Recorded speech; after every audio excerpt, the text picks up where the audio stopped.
Precious power. Precious.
Welcome to the Young Turks. I'm Anna Kasparian. John Idarola is here with us today, as he is on most other days. What's going on, John? Stuck the landing. So that's how it's going to be on today's show. And John is in attendance, as per his job description. Okay, people are already very sensitive to the way that I talk to you, obviously, based on like some of the it was one thing. I know it was one comment, and at this point I'm just joking around about it. But like, yes. No, you got some I'm gonna try to get fans, this. I'm gonna try to get this war raging. Okay, it's gonna be like Lord of the Rings up in here soon. I don't want any more wars. Okay, no more wars. I'm excited to be here. It's Anna, gonna be a good show. Who is my co-host. Okay. I wanted to just draw attention to this beautiful mug. And it is awesome. Some of you might be thinking like, oh, here's another Shop TYT advertisement, which you should check out. ShopTYT.com because we have awesome merch there. No, but this was actually sent in by one of our viewers, and this is one of the coolest mugs. Yeah, it's awesome. So Steve Creekmore is the person who made this and sent it over. He sent about 6 of them, and I want to discourage everyone from sending us gifts, okay? I don't want this to come across as, send us gifts, we're gonna thank you live on air. But I do wanna thank him because this is such a sweet and thoughtful gift to send us, and it really does go with our set, so it's awesome. Yeah, if you send us mugs or electronics, we'll thank you live on air.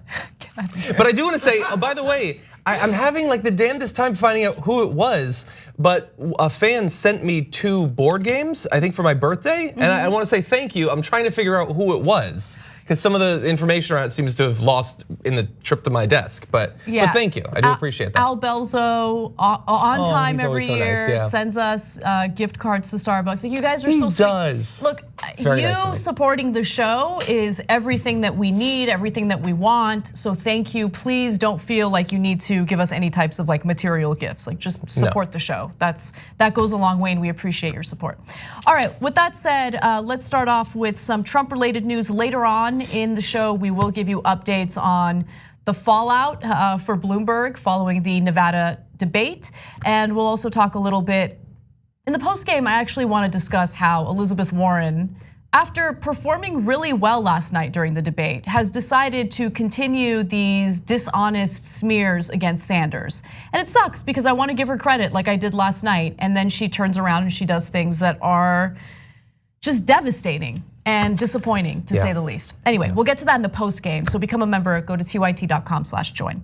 All right, so One of Donald Trump's buddies, Roger Stone, has been sentenced. Now keep in mind that prosecutors in the case originally called for 7 to 9 years behind bars for the 7 charges that he was found guilty of. However, he was sentenced to 40 months in prison and 2 years of probation. Prosecutors had initially asked Stone to be sentenced to 7 to 9 years in prison, resting that recommendation on the severity of his crimes and behavior. Trump called that ask very unfair in a late night tweet. At that point, Attorney General William Barr overrode the recommendation the next day, saying 7 years in prison would be too harsh a sentence. Now, none of the prosecutors who won the case at trial signed the revised sentencing memo, and 2 new DC US Attorney's Office supervisors were assigned, exposing how politically charged the case has become inside the Justice Department. Now, this has led to calls for William Barr to resign. Federal judges have gotten together and they had some sort of secret meeting to discuss what's happening. It's very unclear what the outcome of that meeting will be, but for now, this is what we're dealing with. We're dealing with a much lower sentence, 40 months, for serious crimes that were committed. So let me give you those details. Stone was convicted last fall of lying to Congress, perjury, and threatening a witness regarding his efforts for Trump's 2016 campaign. He threatened that witness by asking him if he wants to die. Yeah, it was a bit vague, but so it could be interpreted as a threat. If any other person, any average American did that, if they tampered in some sort of investigation or threatened a witness in the middle of an investigation, they would not have any leniency in response to that. Yeah, so yeah, I guess I mean we're sort of waiting for him to just pardon him outright, right? If he doesn't, if he gets 40 months, like I don't like that there was any influence over it. But if the prosecutors had come out and said 40 months, I would have been probably fine with that. If he ends up serving 40 months or 30 for good behavior, which he won't get because he has literally never exhibited good behavior in any way, I think that would be acceptable. He needs to spend time in prison for what he did. I agree. Look, I guess I'm fine. You're right. If we had not known about what the initial recommendation was, the sentencing guidelines from the prosecutors, had we not known the type of influence that Trump has and how he meddled in the outcome of this case, had we not known that William Barr intervened the way that he did, I think that we probably would be fine with 40 months behind bars. But the fact of the matter is, you now have the executive branch manipulating our justice system to a way that is politically beneficial to themselves and to their friends. Yeah, and I mean, I know we've gone over now a couple of times this story as it's developed, I mean, way back, but even just lately. And so like you start to get into like the details and everything, but just like top level view, this guy is a Trump ally who tried to interfere in the investigation of him, got caught, is being sentenced and is going to face much less time, possibly no time, because Trump is going to stop him from facing time after he tried to help him during the, that's insane.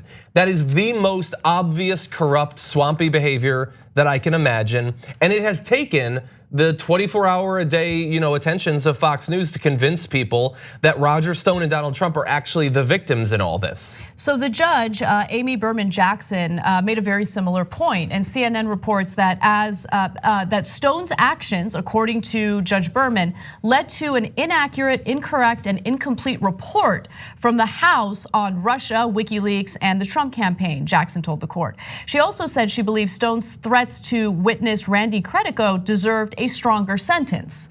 Now, I want to give you a few more statements from the judge, and then we'll have a little bit of a discussion about what the final outcome of this will be, or what we think it will be. It's only a prediction. Now, as the judge read from the bench some of the obscenity-laced emails to Credico that supported his conviction for witness tampering, Stone turned briefly with a half smirk on his face and looked in the direction of his 2 rows of supporters in the room.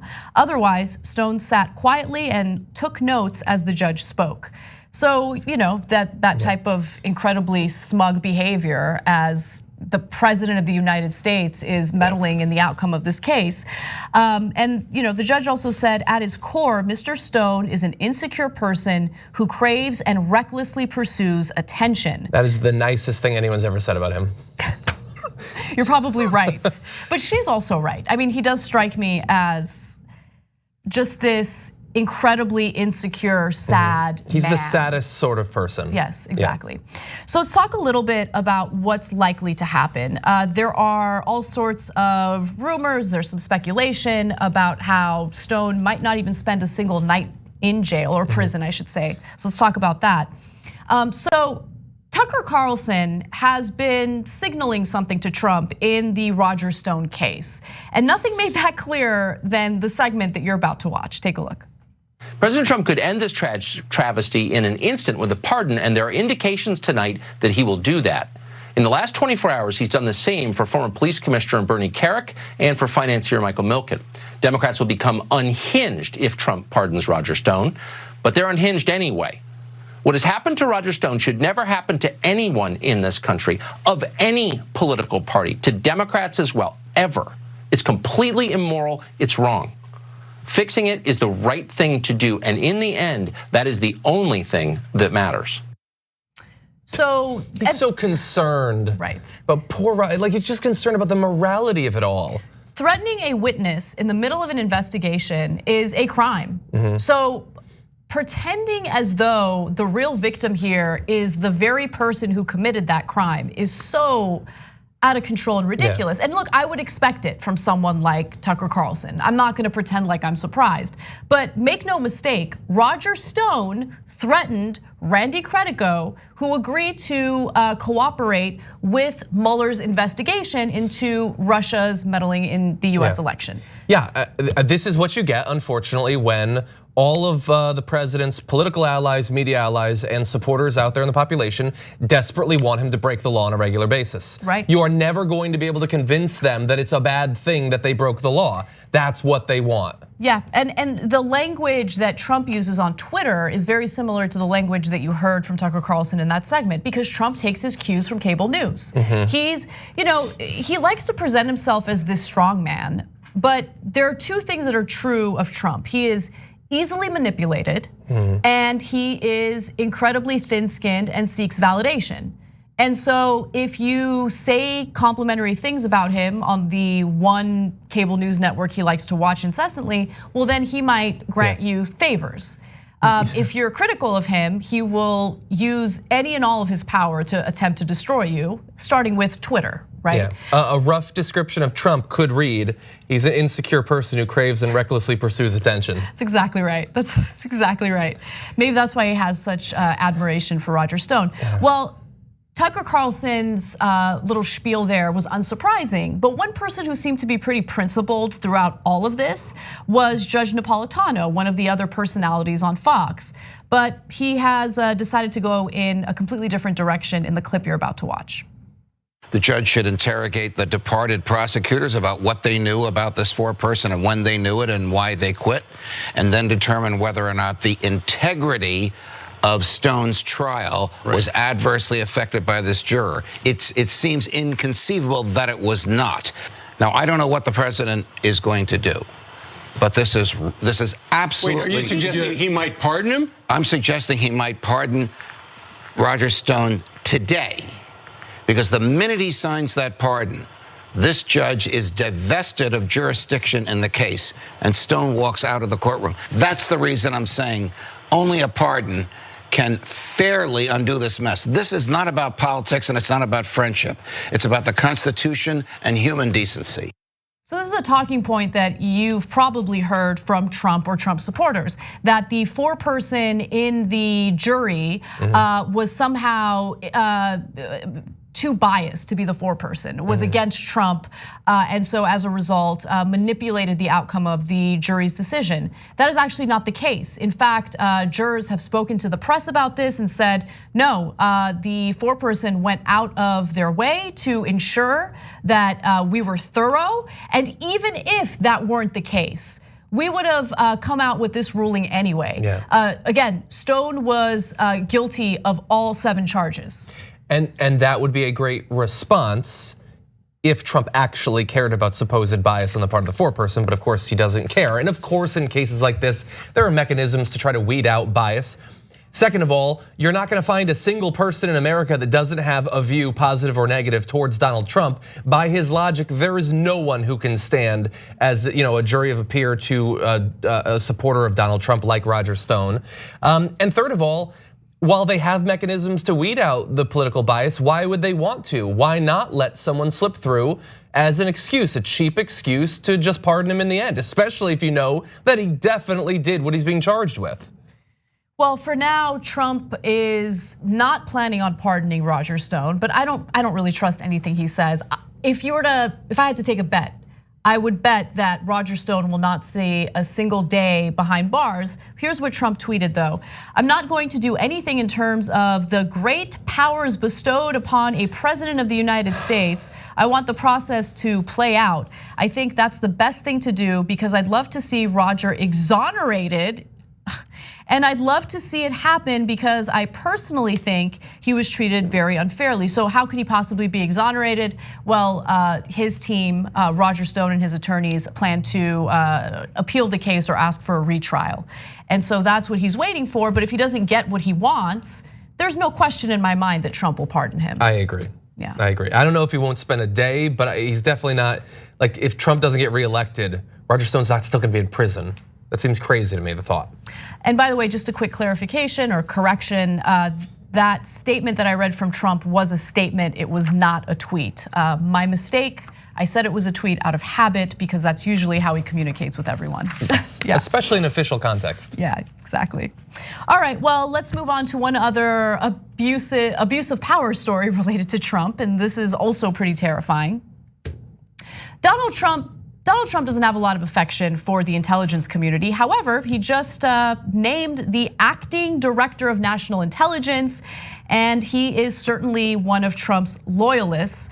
He's actually also a well-known Twitter troll, and his name is Richard Grenell. Now, he has been acting as the ambassador to Germany. Germany has been miserable with him as the ambassador representing the United States, and so they were desperate for the US to recall him, but they got their wish. Unfortunately, now we have to deal with him as the acting director of national intelligence. And that's terrifying considering his previous statements about women, his previous statements about people within his own party, but more importantly, how much of a Trump loyalist he really is. Now, Trump announced his new role on Twitter, writing, I'm pleased to announce that our highly respected ambassador to Germany, Richard Grenell, will become the acting director of national intelligence. Rick has represented our country exceedingly well, and I look forward to working with him. And then he goes on to thank Joe McGuire for the wonderful job he has done. And we look forward to working with him closely, perhaps in another capacity within the administration. It's weird that considering how highly respected he is, he's just making him the acting DNI rather than going through the process where the Republicans in the Senate would just confirm him, right? I mean, there's nothing crazy or obscene that would come up during that process. He's so highly respected. Just put him up and have him confirmed. I'm so glad you mentioned that, John. Now, since he has been confirmed by the Senate for his role as ambassador to Germany, he does not have to be confirmed as acting director of national intelligence. Which doesn't make any sense. Which doesn't make any sense, and we should change the law. But again, according to Politico, Grenell is already Senate confirmed, so Trump can name him acting DNI under the Federal Vacancies Reform Act. So who is this guy? Let's go a little deeper and figure out how much of a disaster this really is. Well, he's a former Fox News contributor. He's known to be a fierce online warrior for Trump, who has been unafraid to parrot the Trump line and lecture his host country, which was Germany, so much that they called on the White House to recall him from his ambassador post in Berlin. Also, he has a history of saying pretty terrible things to women, including women in his own party. I should note he's openly gay, so he is now the first openly gay acting director of national intelligence. But just because he's gay doesn't mean he's a good person. He's actually a pretty terrible person. Lori Blackford, producer for Chris Matthews long before he came to MSNBC, recalled remarks Grinnell allegedly made to a fellow campaign staffer on the 1992 Bush Quayle re-election campaign. She was quoted as saying, "One of our staff people came in and had on a flowery dress and red shoes. And Rick," meaning Richard Grinnell, "looked at her and said, 'Didn't your mother ever tell you only whores and very small children wear red shoes?'" Is that like a common phrase? I've never heard that before. I really like red shoes, actually. I own red pumps. I do not get paid for sex, so I guess you're a kid at heart. I might be an exception to that rule. I don't know. It's such a weird thing to say, both obviously sexist, misogynist, and totally inappropriate, and weird at the same time that he could end up being the Democratic nominee. God, the state of our country. As my brother, who has a baby at home and is very stressed out, likes to say, our lives are in shambles. Okay, it's all shambles as far as the eye can see. It's so much. And one other thing I wanted to bring to everyone's attention: Grinnell was infamously fired from his role as national security advisor to the 2012 Mitt Romney campaign after a right-wing backlash over his being openly gay. So that was wrong. What the Romney campaign did was wrong. So two things can be true. Grinnell can just be an incredibly flawed, terrible human being, and Romney can also be wrong for firing him over his sexual identity, or sexual orientation. But one thing that I do want to say is I think the Romney angle also informed Trump's decision in picking Grinnell. Because remember, Romney was the only Republican who voted to convict Trump on one of the articles of impeachment, which was abuse of power. And I'm sure that Trump is kind of like, oh, it's a little cherry on top. Let me go ahead and name him acting national. By the way, think about how scary this is. You don't think that the Trump administration would use, our intelligence community to spy on his political rivals or people he doesn't like? No, because what if he got caught? Think about the consequences. Oh yeah, I mean. Think about the consequences. Right. Yeah, it's also, I know this is a thing that a lot of Americans who are not straight and Republicans have to deal with, but it's just so weird that you're forced out of an advising role in national security, has nothing to do with anything to do with your identity, but just your identity is enough that regular Republicans insist you be fired, and you just try to find another position in that same party that is fundamentally as evil as they were. I mean, I know that that's a difficult thing, and if you believe certain things politically, what else are you supposed to do? But that's gotta suck. I mean, so does he, but that's gotta suck. I think the real losers in this entire situation are the American people, because Trump has proven over and over again that he has no problem abusing his power. And if he takes all of these top positions within the intelligence community and fills them with his loyalists, he can abuse his power further. And warrantless wiretapping was a huge problem under the Bush administration. We found out about the indiscriminate spying on American citizens through the NSA under the Obama administration. I mean, they abuse their power as well, but Trump is a completely different animal, which is why when you have a president in office who you like and they abuse their power, you need to think ahead and consider what kind of impact that would have if someone you don't like is in office. Yeah, and also, I mean, we've rightly pointed out that he's got this terrible reputation, and most likely that's why Trump knows about him and likes him in the first place, is because of, he supports Trump and he's awful. That's all it really takes. But also, while we disagree with a lot of what various officials inside the intelligence community would do and have done, I still also think that you probably should be qualified in some way for that position. And this guy isn't in any, I'm imagining, I got this job without any prior news experience or anything, which was a questionable decision on all of your part. You proved let me just be clear about that. You proved yourself. He would send in correspondent videos for our TYT University show, and he was great. I'm just being self-deprecating. I made the decision to bring him on, but not a big deal. She did. I make good decisions. Thank you. I appreciate the life you've given me. But this is not you can learn. The DNI, I'm guessing it's complicated. I mean, we have 17 different organizations involved in the collection of international intelligence. We have to synthesize all of that. You have to know these sorts of things. Wouldn't we want someone who has some experience in that? We would, but here's the thing, Trump of course does not. He has no interest whatsoever in any of that working. He doesn't have to weed through resumes. He just chooses somebody he likes because he wants it to grind to a halt. I mean, that apparently, I forget exactly who it was in the Intelligence Committee, but they briefed Congress like 5 days ago on the likelihood that Russia is working right now to get Trump reelected. That is really inconvenient if you're Donald Trump. Why would you want that sort of briefing to even happen? Just hire some loyalist who's going to make it difficult for the Intelligence Committee to do its job. And even if they do their job, he'll provide one more stopping point for that information before it can get to anyone important. Something to think about as we go to break. It is. All right, when we come back, we'll switch gears, move away from Trump-related news and talk a little bit about the aftermath of the Nevada debate. I also want to discuss how the Sanders campaign has decided to play offense a little bit, which is so important considering how consistently they're attacked. We have that for you and more when we return.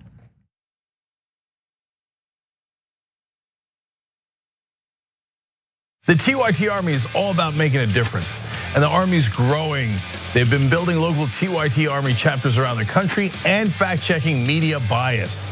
They're making decisions on which candidates and elected officials to help, and always coming up with ways to inform people about progressive policies. Now, we want to give a special shout out to some special volunteers and highlight accomplishments of our TYT Army. We can't do it without you. In Michigan, State Leader Tyra West is expanding and supporting several local teams. She recently helped to train team member Justine Tanner to step up to become captain so that Justine can organize her own events. Here's what Tyra has to say. I'm excited to announce that Justine has agreed to be our Grand Rapids TYT Army 1-star captain. This will allow me to focus on being the Michigan 3-star captain. Tyra West, TYT Army, Michigan State Leader. I love it. Thank you, Tyra, for leading the way in Michigan, and Justine for stepping up to help expand the TYT Army. You are TYT, and you are making a difference. To learn more about the TYT Army and how you can help from home or even start your own chapter, head to tyt.com/army.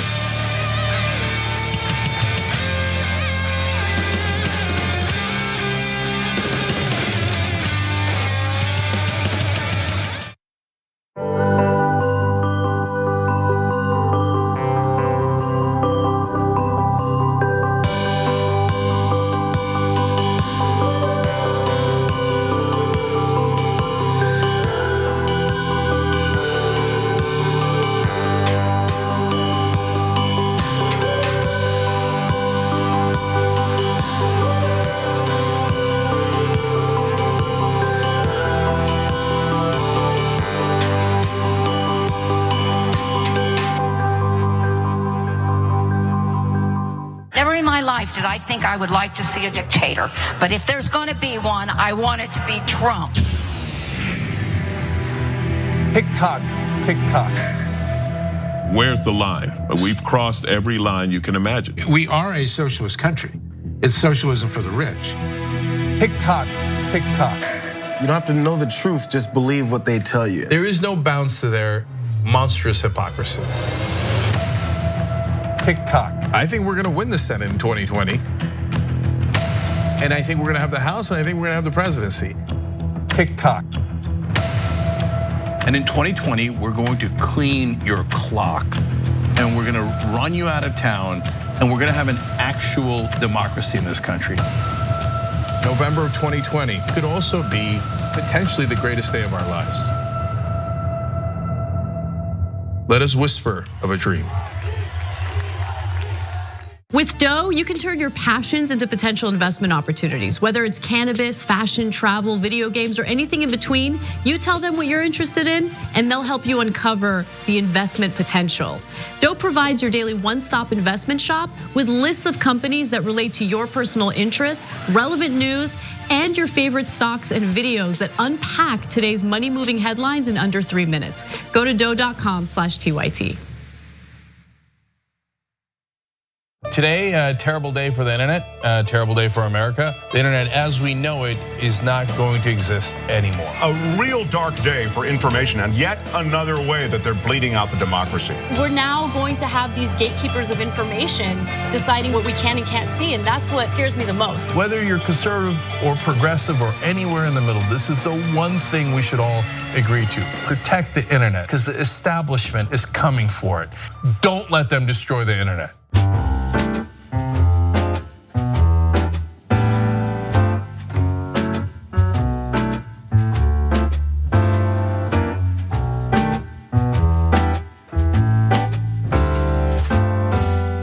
Welcome back to TYT, Anna and John with you. John is the host of Damage Report here on this network, and he's one of our top hosts. Nailed it, that was great, thank you. All right, okay. Just making sure I do right by you.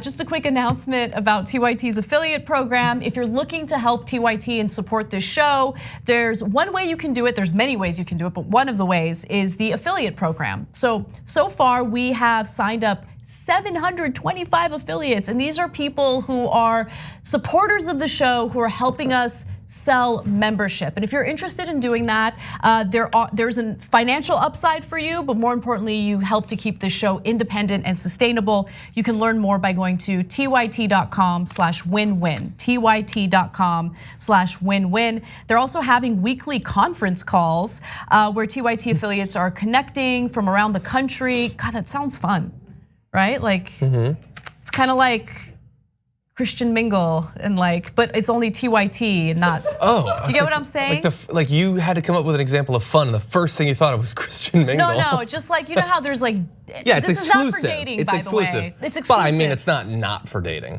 I mean, exactly. No, it's not for dating. Yeah. Yes, it's exactly like Christian Mingle, minus the religion and the dating. Plug. Okay, let's.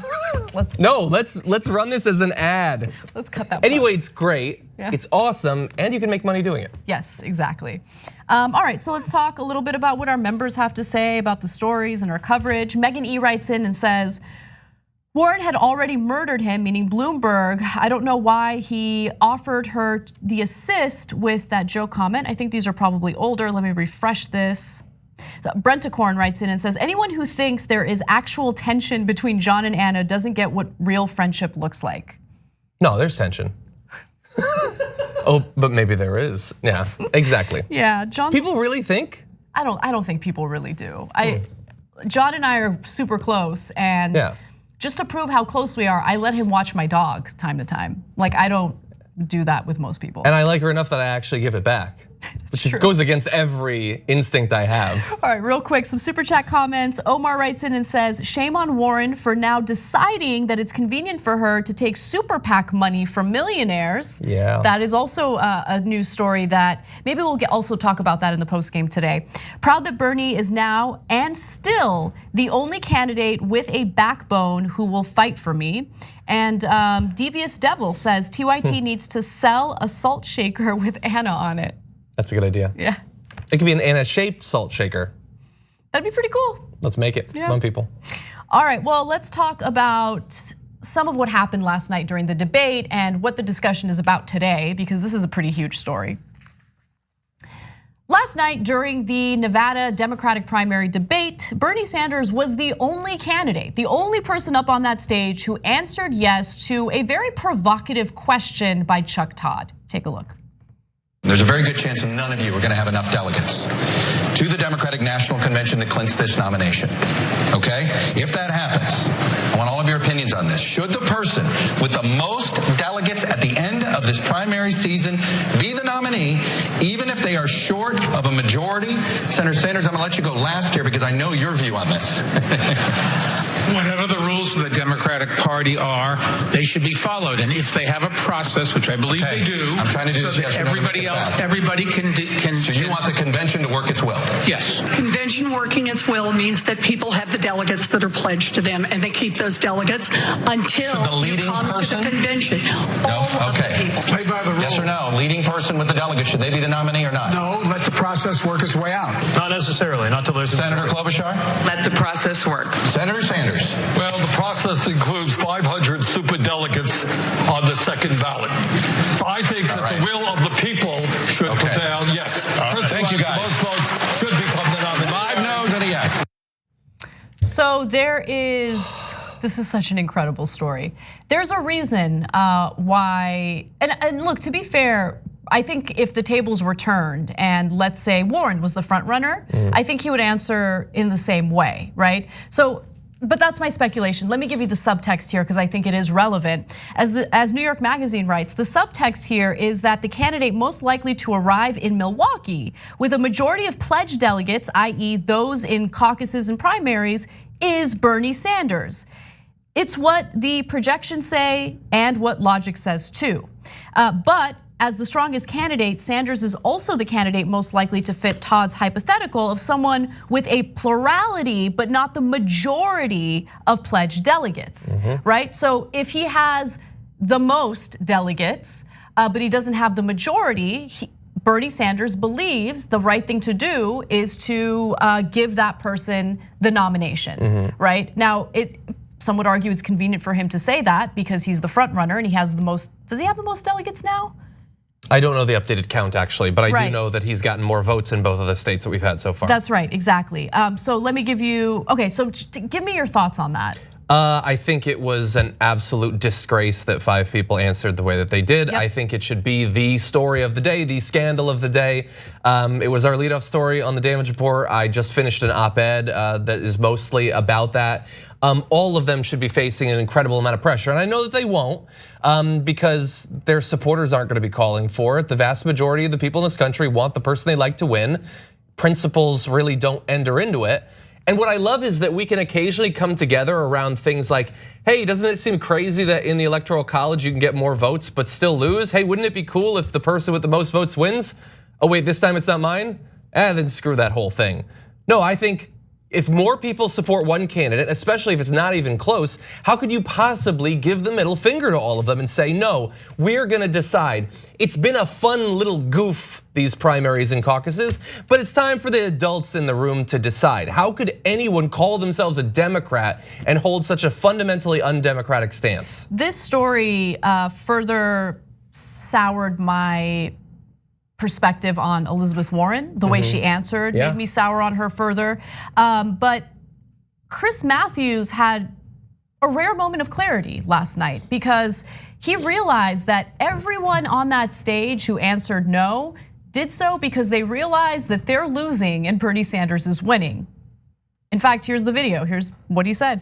There's only one candidate there who believes he's going to have the most delegates going into Milwaukee.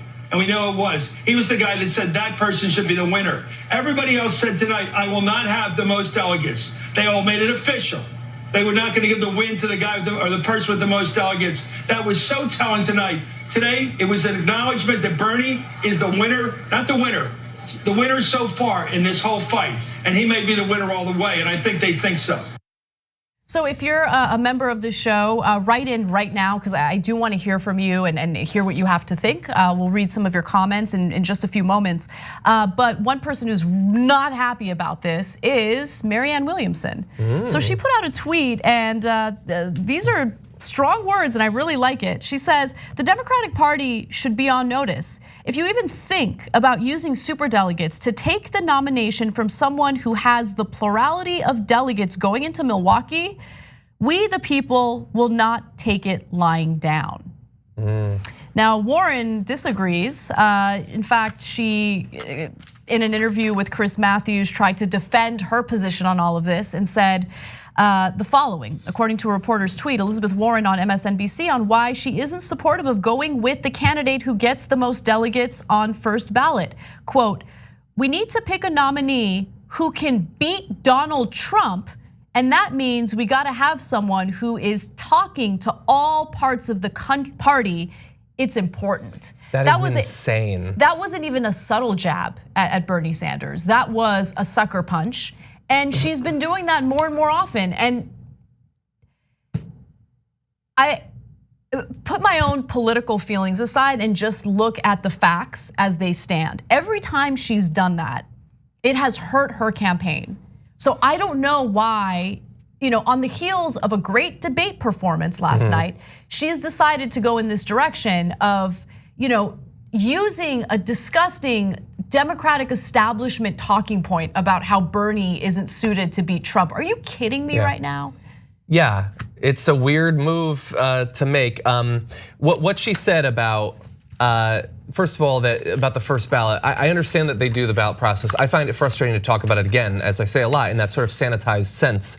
It's the first ballot, but what they mean by that is it's the result of people voting.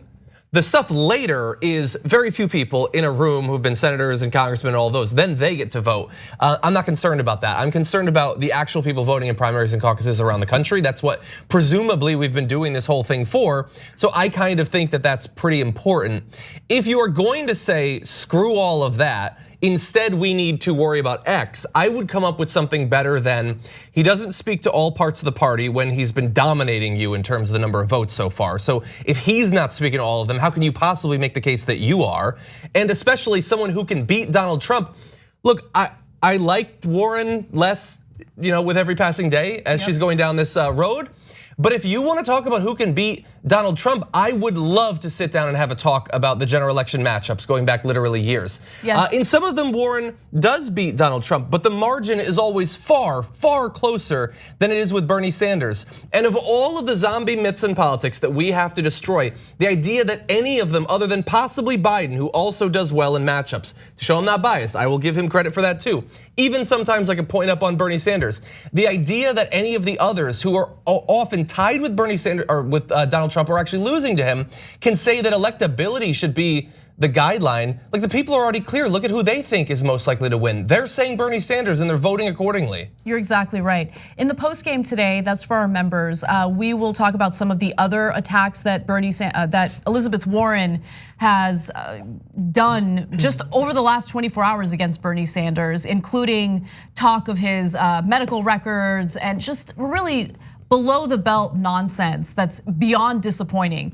But I'm gonna go a little further. I think that all of this, including her new willingness to take super PAC money, funds from millionaires, shows that she was malleable when it comes to her political identity, depending on what's convenient and politically beneficial for her in any given moment. And that's really sad to see. But more importantly, does she really think that she has a chance against Trump? I think she has a chance, but her political instincts have been a disaster, right? So look, there's policy and then there are political instincts.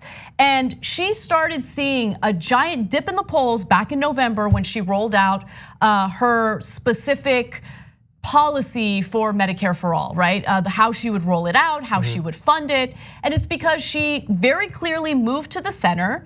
She bought into all the pressure, probably from the former Obama aides that are now supporting her campaign, all this pressure to move to the center because they think that that's more appealing. Obviously not, certainly not in the Democratic Party. So if she's easily manipulated like that or malleable in this way and has these terrible political instincts, you think that that's gonna work against Trump? I mean, she's the one who put out that DNA test, and that also was poor in terms of her political instincts.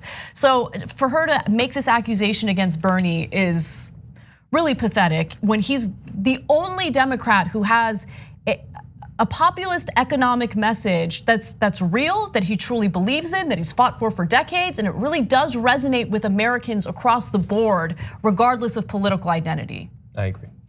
All right, well, let's take our break. Actually, no, I wanted to read a few of the member comments. If you'd like to become a member and support the show, you can do so by going to tyt.com/join. Eclectic Miscellaneous says, the rules of the Democratic Party must be followed. Says the multi-billionaire that they changed the rules for so he could be on the stage or the debate stage while other candidates who followed the rules were forced to drop out. Yeah. Such a devastating point. Marijuana's #3 fan says the front runner should be the one to get the nomination, plain and simple. Same argument that you made, John. Cam J says it is very obvious that the party establishment is looking to make it go to a second ballot and use superdelegates and the delegates of other candidates to stop Bernie from winning. And remember, they were already testing the waters with bringing superdelegates back. You remember that? Yeah. So yeah, my hope is that because other than Bernie Sanders, there are 5 people who are to varying degrees deluded about what the country actually thinks about them and what their chances are of winning, that all of them will stay in, thinking, well, if I just stick around until the convention, then some people in Democratic leadership can choose me, they can flip off the voters and say, no, this is gonna be our candidate. And the thing is, if you, like I said, I think in my live video this morning before the damage report, if you have like 3 or 4 people who all have similar levels of support, then they'll be splitting the delegates and no one will end up with the majority.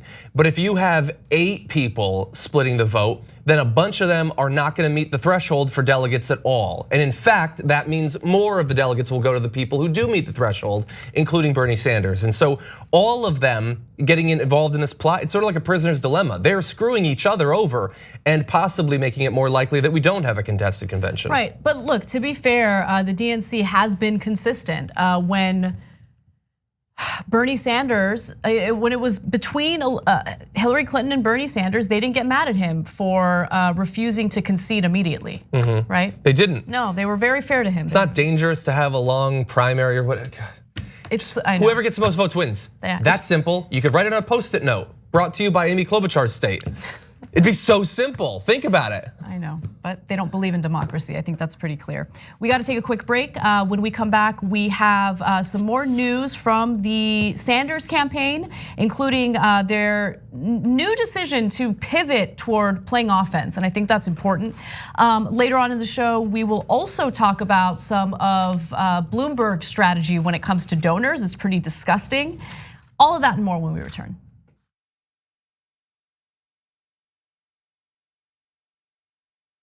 You're about to watch some behind the scenes footage of the Young Turks. Ooh. Now these are partial videos. If you want to get all of them, you become a member, go to tyt.com/join, and you'll get all the behind the scenes of me, Anna, John, JR, a little bit reality show like, tyt.com/join, and enjoy this.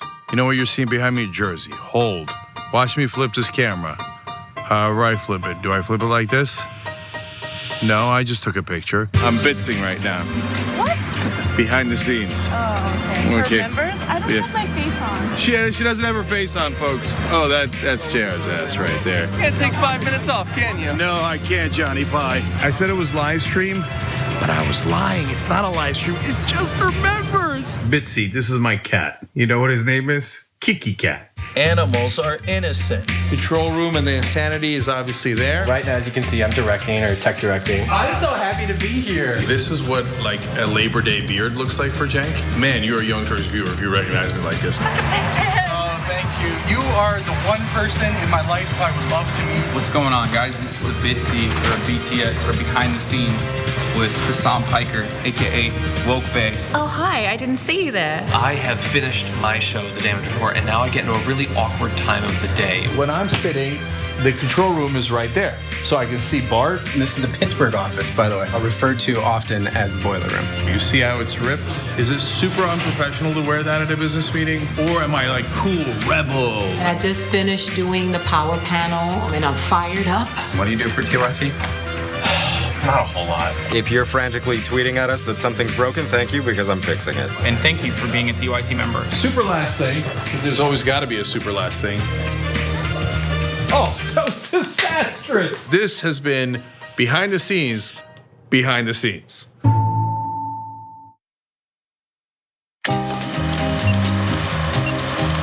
We're gonna do a little thing we like to call Weekly World News.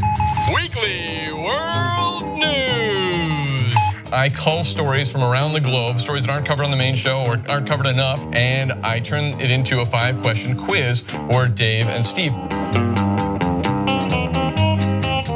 All right, do we have our answers? A from Dave and C from Steve, and the correct answer is B, an oil tanker that sank off the coast of China. Okay, we have one answer of B and one answer of C. What is the correct answer? It is, of course, A, an airplane wing walking stunt gone wrong. Okay, we have an answer of A from Dave and C from Steve. The correct answer is B. We have an answer of B and C. What is the correct answer in true Weekly World News tradition? It's A. Come on. Taking the bear out for ice cream. That can't possibly be true. We're terrible today. Just terrible. The Young Turks has entered in the Shorty Awards, and we're up for Best in News and Media And we're up for best overall YouTube presence. Now, we won this audience honor several times in the past, and you know why? It's because of you guys, and it'd be great if we can win again this year. Here's all you need to do. Just type in tyt.com/shorties and hit vote, that's it. Now you can vote once per day, and there's an extra vote when you share it on Twitter and Facebook. The link is tyt.com/shorties. Climate is changing fundamentally, extremely, and non-linearly. It's becoming worse now. It's not when the levees burst that is the problem. It's in the anticipation of that. So I hope every human being is safe. And by human beings, I do not include multinational corporations, especially the ones that started climate change in the first place. What we're currently doing right now in cutting emissions is clearly not enough. There will be ramifications to what Trump is doing. I don't want people to suffer, but I feel like there's gonna be a lot of suffering because we have an imbecile as our leader.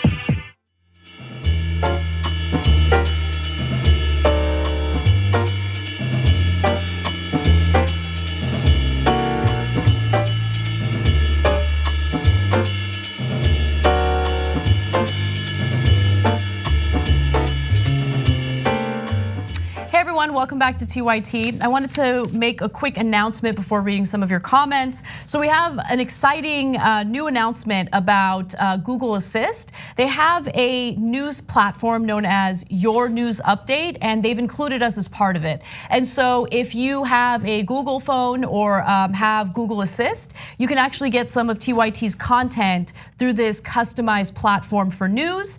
So if you're interested in trying it out, you can go to Google Assist by selecting your profile, then tapping news, and then news playlist format, update news, or your news update.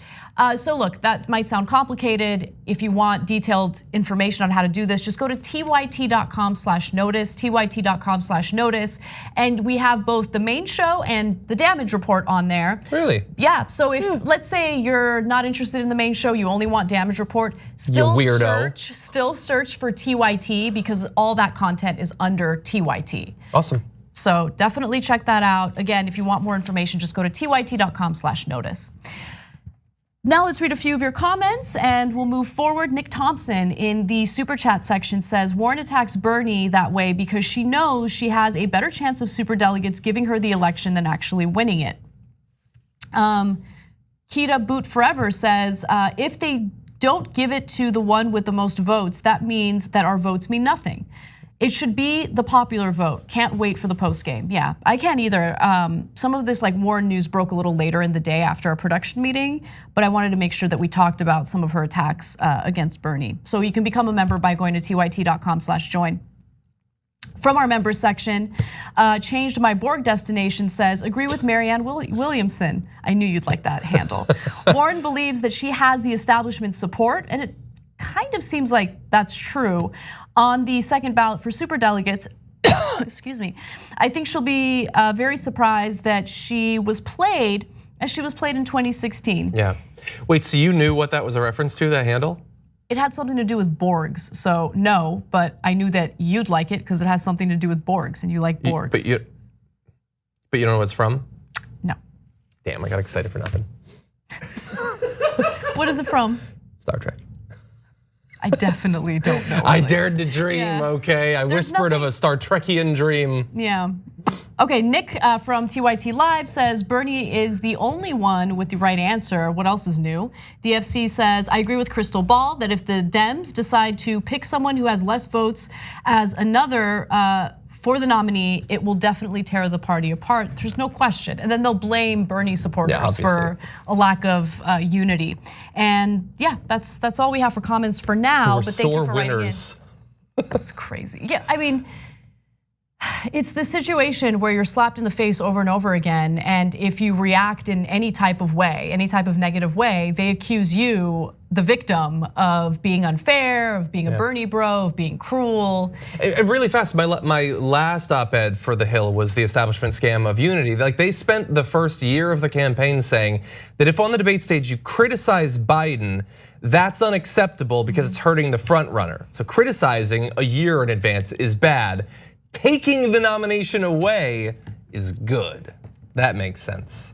Out of control. Well, let's talk about some of those attacks that the Sanders campaign has been dealing with and how they've decided to pivot to playing offense.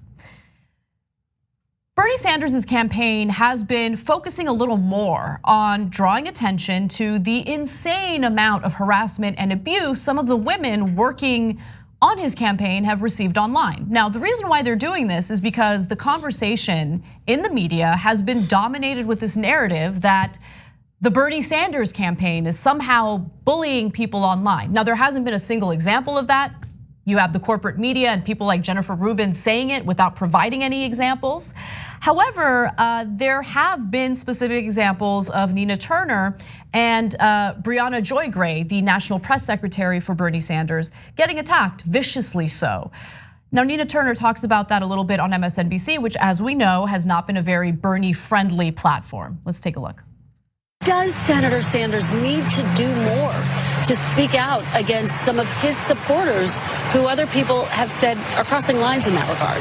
You know, every campaign has people that go too far, and the senator is exactly right. I mean, for me, the types of attacks, I couldn't even say the types of things that people have put out on social media because it would be so vulgar and inappropriate for daytime TV. Senator Sanders is standing up for the people on his campaign who are attacked. Bree Joy, for example, his national press secretary, attacked viciously all the time. Dr. Jane Sanders, his wife, attacked viciously all the time. People have a one-sided notion about this. They only talk about the supporters of Senator Sanders, or maybe the supporters. Anybody can be anybody on social media. The senator has said until he's blue in the face that he does not accept vicious attacks from people. But other folks don't talk about how other people come at people like me in this campaign in some of the most sexist, racist ways ever imaginable, and it is totally unacceptable. So she's right, and anyone who's on Twitter has actually seen it. Anyone who's been on social media has seen it. But the Bernie camp, along with his supporters, have been hyper-focused on two things. Well, for Bernie's staffers, it's to push policy and specifically talk about how his policies differ from the other candidates, which is what you should do in a primary. And then they have to, unfortunately, waste their time defending him against smears that we've been seeing in the corporate media. When it comes to the voters, the supporters, they do both actually, now that I think about it. They also want to talk about policy, but they find themselves having to defend Sanders against these unfair smears. But if you go to this archive, and there was an archive created by someone known as Ace Archivist or Archivist. Is it Archivist or Archivist? I think it's Archivist. Archivist, yeah, Ace Archivist. Bart was an archivist, we should ask him. And it keeps track of some of the abuse that Sanders campaign officials have been receiving. And it's titled Keep It Clean, an archive by Ace Archivist. And so we're gonna give you a few examples that we had to censor for obvious reasons. But just to show you, there was this one Twitter exchange where there's a photo of Nina Turner and Larry Sanders, and someone writes, they're both pieces of ish in my eyes, especially that loud, obnoxious hood rat on the right. Okay, so I mean. So presumably we could go into Twitter, find that account and see who they support in the Democratic primary and then demand that candidate answer speak out again. Yeah, obviously they should, and we should ask about it over and over until they answer for it. And then keep asking anyway, over and over for the rest of time. Let me give you more. One other person, let's not go to the graphic because I actually don't want, I don't think we blurred the identities of these people or their handles on social media, and I just don't want to even risk anyone doing anything or saying anything to them. But one other person, and again, don't put these graphics up, wrote, Nina Turner is Bernie's house slave doing everything her master tells her to. It's disgusting. I wonder how much he's paying her. And then one other person wrote, don't forget, he also has Aunt Jemima, and they included an image of Bernie Sanders and Nina Turner. So look, I don't think that this is indicative of the candidates that these disgusting people support. How could it be? This is what happens online, and I get it. It's abusive. I know firsthand how abusive it is, and it's disgusting. What's even more disgusting, though, is like being obtuse or pretending to not know that, and treating Bernie Sanders as if his supporters are unique. in being extremely abusive online. That is just not the case. And by the way, oftentimes these are like anonymous accounts that don't have any identifying information. Yeah. We know that there are bad actors that are trying to rip the Democratic Party apart, that are trying to meddle in our elections. Why are we giving them this kind of power? Why are we empowering them by including them in this discussion like this? It's ridiculous. I don't, like, it's nice every once in a while when you realize, I think that we have been entirely consistent about this. There are how many different candidates in this race that we didn't support? And have focused on even at times. We focused on Biden quite a bit. We're focusing on Bloomberg now. We focused on Buttigieg. Have we ever talked about something that one of their supporters tweeted, let alone made that the dominant narrative in a campaign? So I think that from my experience, the most vociferous supporters have been those who supported Andrew Yang and Tulsi Gabbard. And some of them went so overboard that I had to block them, right? But the reason why I bring that up is because I don't think that reflects on Tulsi Gabbard. Did you ever ask her to answer for it? I don't think that reflects on Andrew Yang at all. No, I didn't. Yeah, of course you didn't, because that would be crazy. It is crazy. That would be and it would be so disingenuous.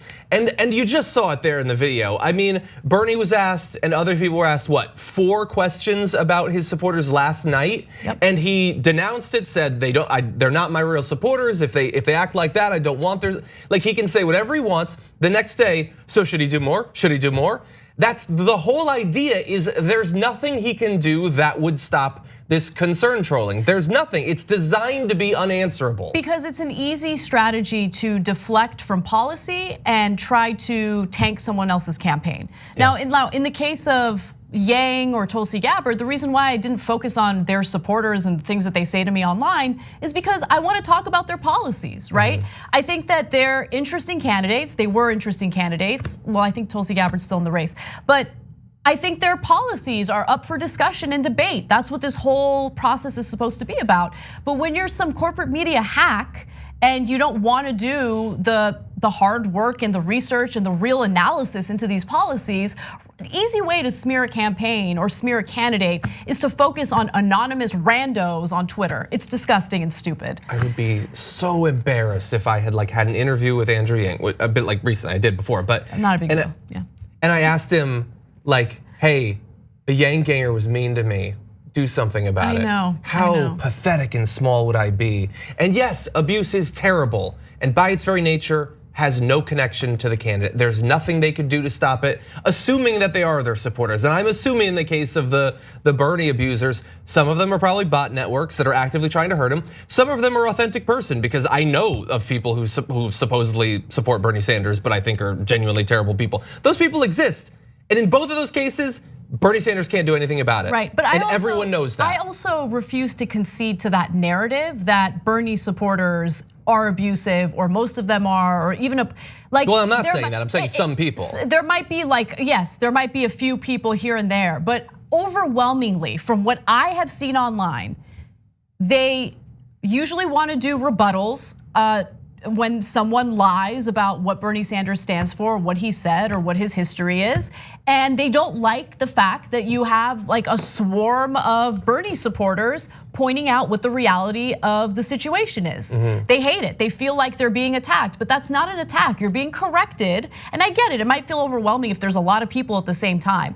But abuse is very specific, and being corrected by many people simultaneously does not constitute or stand for abuse. And my final thing is, the shock of these reporters to get pushback when they attack Bernie Sanders is not fundamentally Bernie Sanders as a politician's fault. It's the fault of every other politician, because these media people have gone years and years and years talking about a whole bunch of politicians that nobody really cares about. They don't have any authentic, genuine, passionate support. They've never had a crowd of people to defend them online because they're boring and they don't get anything done. Now we have politicians like Bernie Sanders that are doing something and thus have generated passionate support. Get used to it, I hope. We got to take a break. When we come back, we have some information on how people are reacting to Bloomberg, especially Donald Trump. And later in the show, we'll discuss how Bloomberg is trying to rig certain elements of this election to his favor. We'll be back.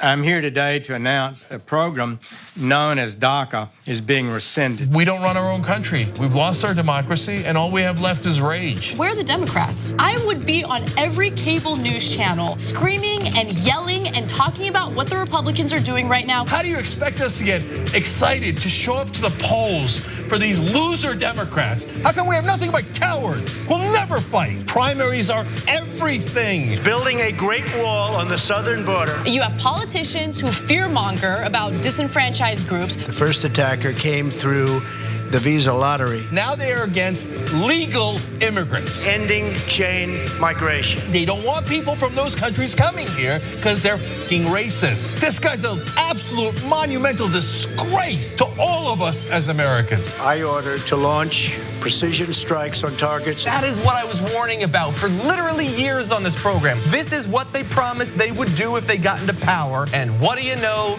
They did it. I've now shown dozens of videos on the Young Turks of cops handcuffing people who are bleeding to death. His life means nothing. We have been trained to be cowards, so we're gonna handcuff that guy bleeding to death. What does this law mean? These are all just basic BS coverings. To every politician who is taking donations from the NRA, shame on you. They said that this was impossible, but now we're beginning to move that boulder. And at the end, we'll get our democracy back. Primary the living hell out of these Democrats, and let's take over the party. That's a ghost ship. Let's board it, and let's take it.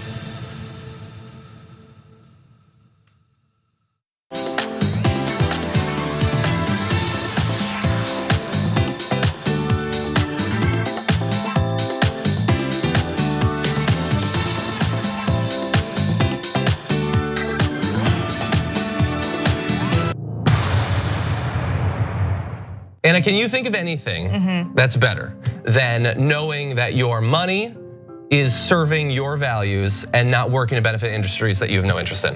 Well, if my money is doing that, but I have a lot more of it, that would be better.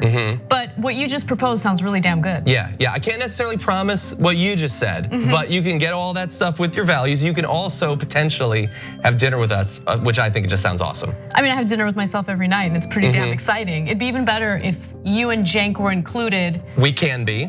And if we included someone from our audience. We're gonna. What?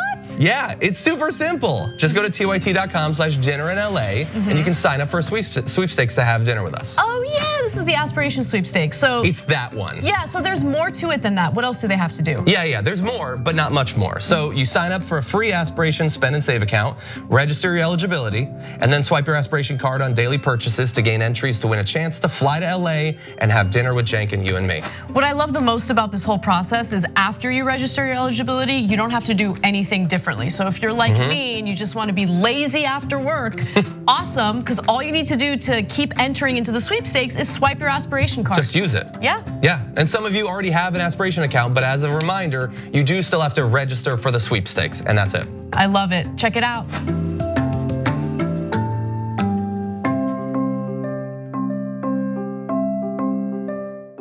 My name is Alexandra Jablonski, but I go by Alex. I don't know why I just said Alexandra.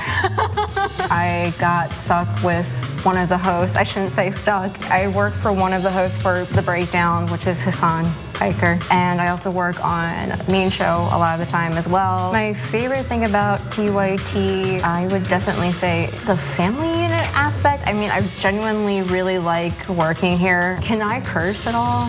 No. Okay.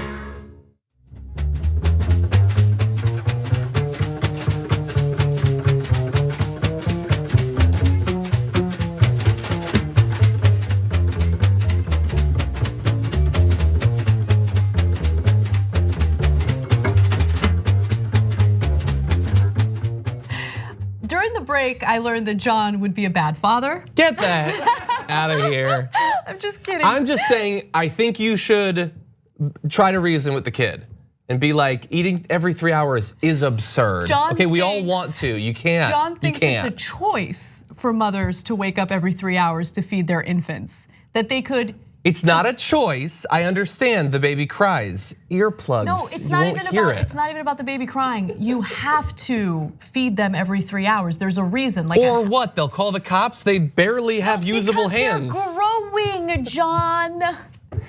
I think you're too worried about them ratting you out. They don't even know anyone. Who are they gonna tell?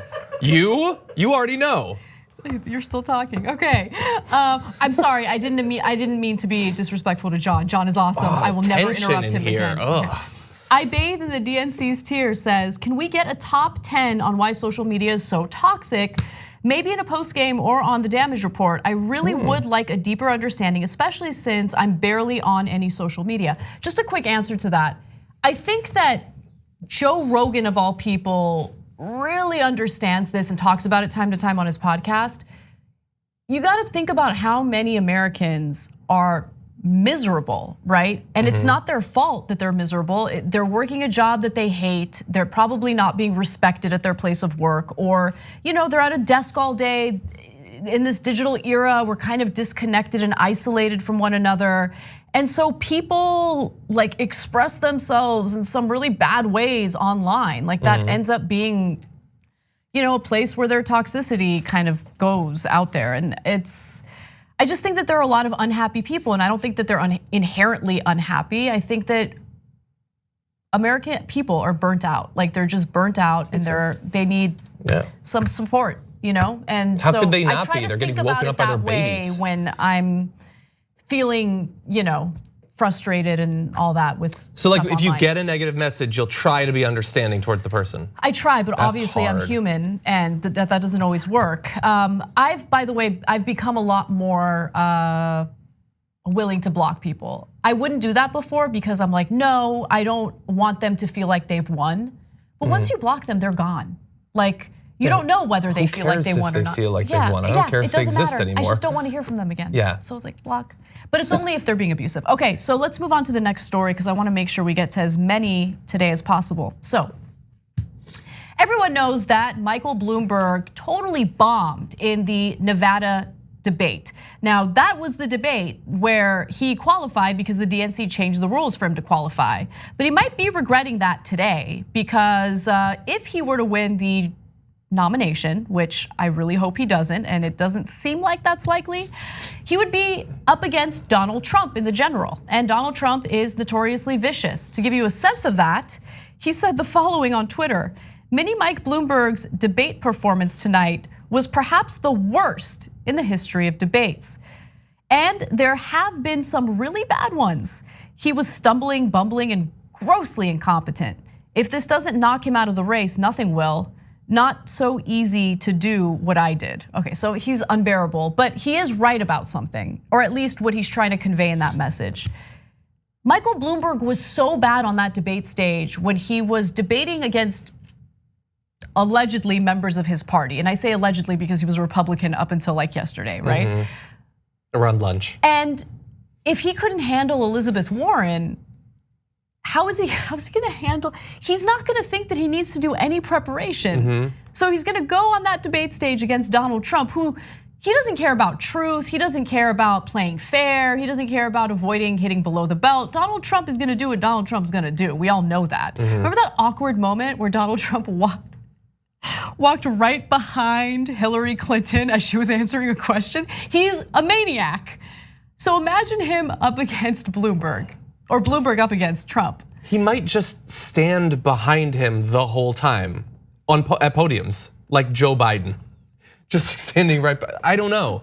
I will say that while I agree with the first 90% of his tweet that Mike Bloomberg didn't do well, when he said not so easy to do what I did. First of all, you never faced 1/10 the attacks that he did last night, and justifiably so, from Elizabeth Warren. And also, if you get a minute, not right now, but after, Google the worst answer in debate history, and hopefully one of my final judgments about a Trump debate answer having to do with the nuclear triad will come up. It should have been disqualifying for a party that supposedly cares about national security. He doesn't know anything about anything. Well, I mean, we could just drop a nuclear bomb in a tornado. Wait, did he say hurricane or? He has said that. That's not what this answer was about. No, I know. But he wanted to nuke a hurricane. Yeah, he wanted to nuke a hurricane. That's right. Yeah. No, I know that it's different. It just reminded me of how he wanted to use nuclear weapons to deal with extreme weather conditions. God, I should have asked members of ICANN about that when I was at the Munich Security Conference. So what do you think about this idea? Right. Like our president thinks it's cool. Do you think it's cool? By the way, you should watch my interviews at the Munich Security Conference. I hosted a panel or moderated a panel with members of ICANN. It's a wonderful organization that's attempting to abolish the world of nuclear weapons. And it was just such a great conversation. You can learn more by going to youtube.com/yourmsc. All right, but let me give you some more on this Bloomberg fallout, because as we all know, Elizabeth Warren was pretty good last night at that debate stage. So I also want to clarify, we're incredibly fair here, because I am not happy with Elizabeth Warren today, considering the bad faith stuff coming from her against Bernie Sanders, the dishonesty, it's gross. But fair is fair, and her performance last night was great. And so just a quick taste of what we experienced last night during that debate. Take a look. I'd like to talk about who we're running against. A billionaire who calls women fat broads and horse-faced lesbians. And no, I'm not talking about Donald Trump. I'm talking about Mayor Bloomberg. Democrats take a huge risk if we just substitute one arrogant billionaire for another. In my foundation, the person that runs it's a woman. 70% of the people there are women. In my company, lots and lots of women have big responsibilities. They get paid exactly the same as men. And in my in City Hall, the top person, my deputy mayor, was a woman, and 40% of our commissioners were women. I hope you heard what his defense was. I've been nice to some women. So, Mr. Mayor, are you willing to release all of those women from those non-disclosure agreements so we can hear their side of the story?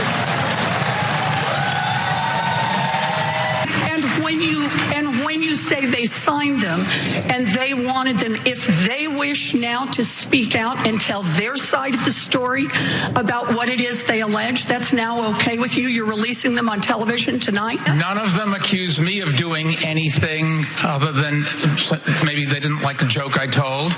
And let me put, there's agreements. Oof, so Bloomberg thinks he's best suited to beat Trump.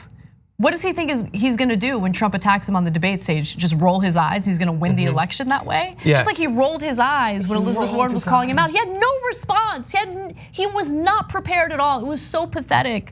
And I want to hear what you have to say, but first let's just go to this video, because following the debate, Elizabeth Warren really did pile on. Let's take a look. It is important to know who this guy is, because understand this. This guy is a threat, not because he gets out and shakes hands with people and people think he has some really great ideas. He is a threat because he's already dropped $400 million in this campaign. And understand this, after his performance tonight, I have no doubt he is about to drop tonight another $100 million in this campaign. Why would his performance lead to more spending? Oh, come on. In order to try to erase America's memory of what happened on that debate stage. So two things. One, I think that's a good line, but the joke is kind of on us because he is going to do that and it works on some people. Yep. It's sad, but it's marketing, and some people think that Mike can get it done because they've heard it in an ad. But second of all, I love Chris Matthews. Why would his debate performance lead to more spending? Why do you think he bombed? He did terribly and all he has is money. Obviously he's going to spend. What a weird question to ask. We live in an alternate universe from cable news people. We really do. I mean, Wait, so you think that the guy who spent almost $500 million is gonna spend more money? Tell me more. Yes, I think he's gonna do that because he was a dog turd up there. That's what he was. Yes. And you need to spend a lot of money on gussying it up and maybe spray painting a little bit and putting something shiny around it. This is gonna really show how much debates make a difference, because while he performed poorly in the debate, that's clear, how much will that be counteracted by his money? Yeah. So we'll see. We'll see. I mean, look, I've been looking at sort of charting his growth in the national polls, and obviously from like December to January, he rose from basically nothing, a couple points up to like 8 points. And as of a couple of weeks ago or a week and a half ago, he rose to about 15. It appears in the week and a half since then that he's only gone up by about a point. I mean, that's still progress, but he's not doubling every 2 weeks or anything like that. It is possible that we are butting up against some sort of ceiling for him. We'll see. All right, so we have one other Bloomberg story that I want to talk about, mostly because he's playing all these dirty tricks behind the scenes that gets very little coverage, but voters should know about it because this is the kind of stuff that he's relying on in order to win the nomination. So, after getting destroyed in the Nevada debate, Mike Bloomberg managed to score 3 new congressional endorsements, and a handful of journalists, including CNN's new commentator Andrew Yang, may have exposed why. So let's talk about this. First, let's get to Yang. I think what he says in this video is important. It should put everyone on notice because this is the kind of dirty stuff that happens behind the scenes. Take a look. That's the great question is, could Elizabeth or Joe or Amy or Pete have some kind of breakout night that led to tens of millions of dollars in donations, not just from people watching at home, but also donors who are on the sidelines right now, frankly, getting phone calls from Mike Bloomberg saying, hey, sit this one out, I got this. And if you're a donor, not donating is actually a pretty appealing pitch. Your money. I'll do it. I'm sorry, wait, can you say that again? Mike Bloomberg is calling donors saying, don't give to my opponents? Mike Bloomberg is calling donors saying, hey, just sit this one out. I've got this. I'll bankroll the whole thing. Just don't donate to anybody. You hear this? You know this? Yeah. I heard this from a major donor say that. Like your donor. Yes, like a donor said that, and it's a person who donates to a number of candidates ordinarily said that these are the phone calls.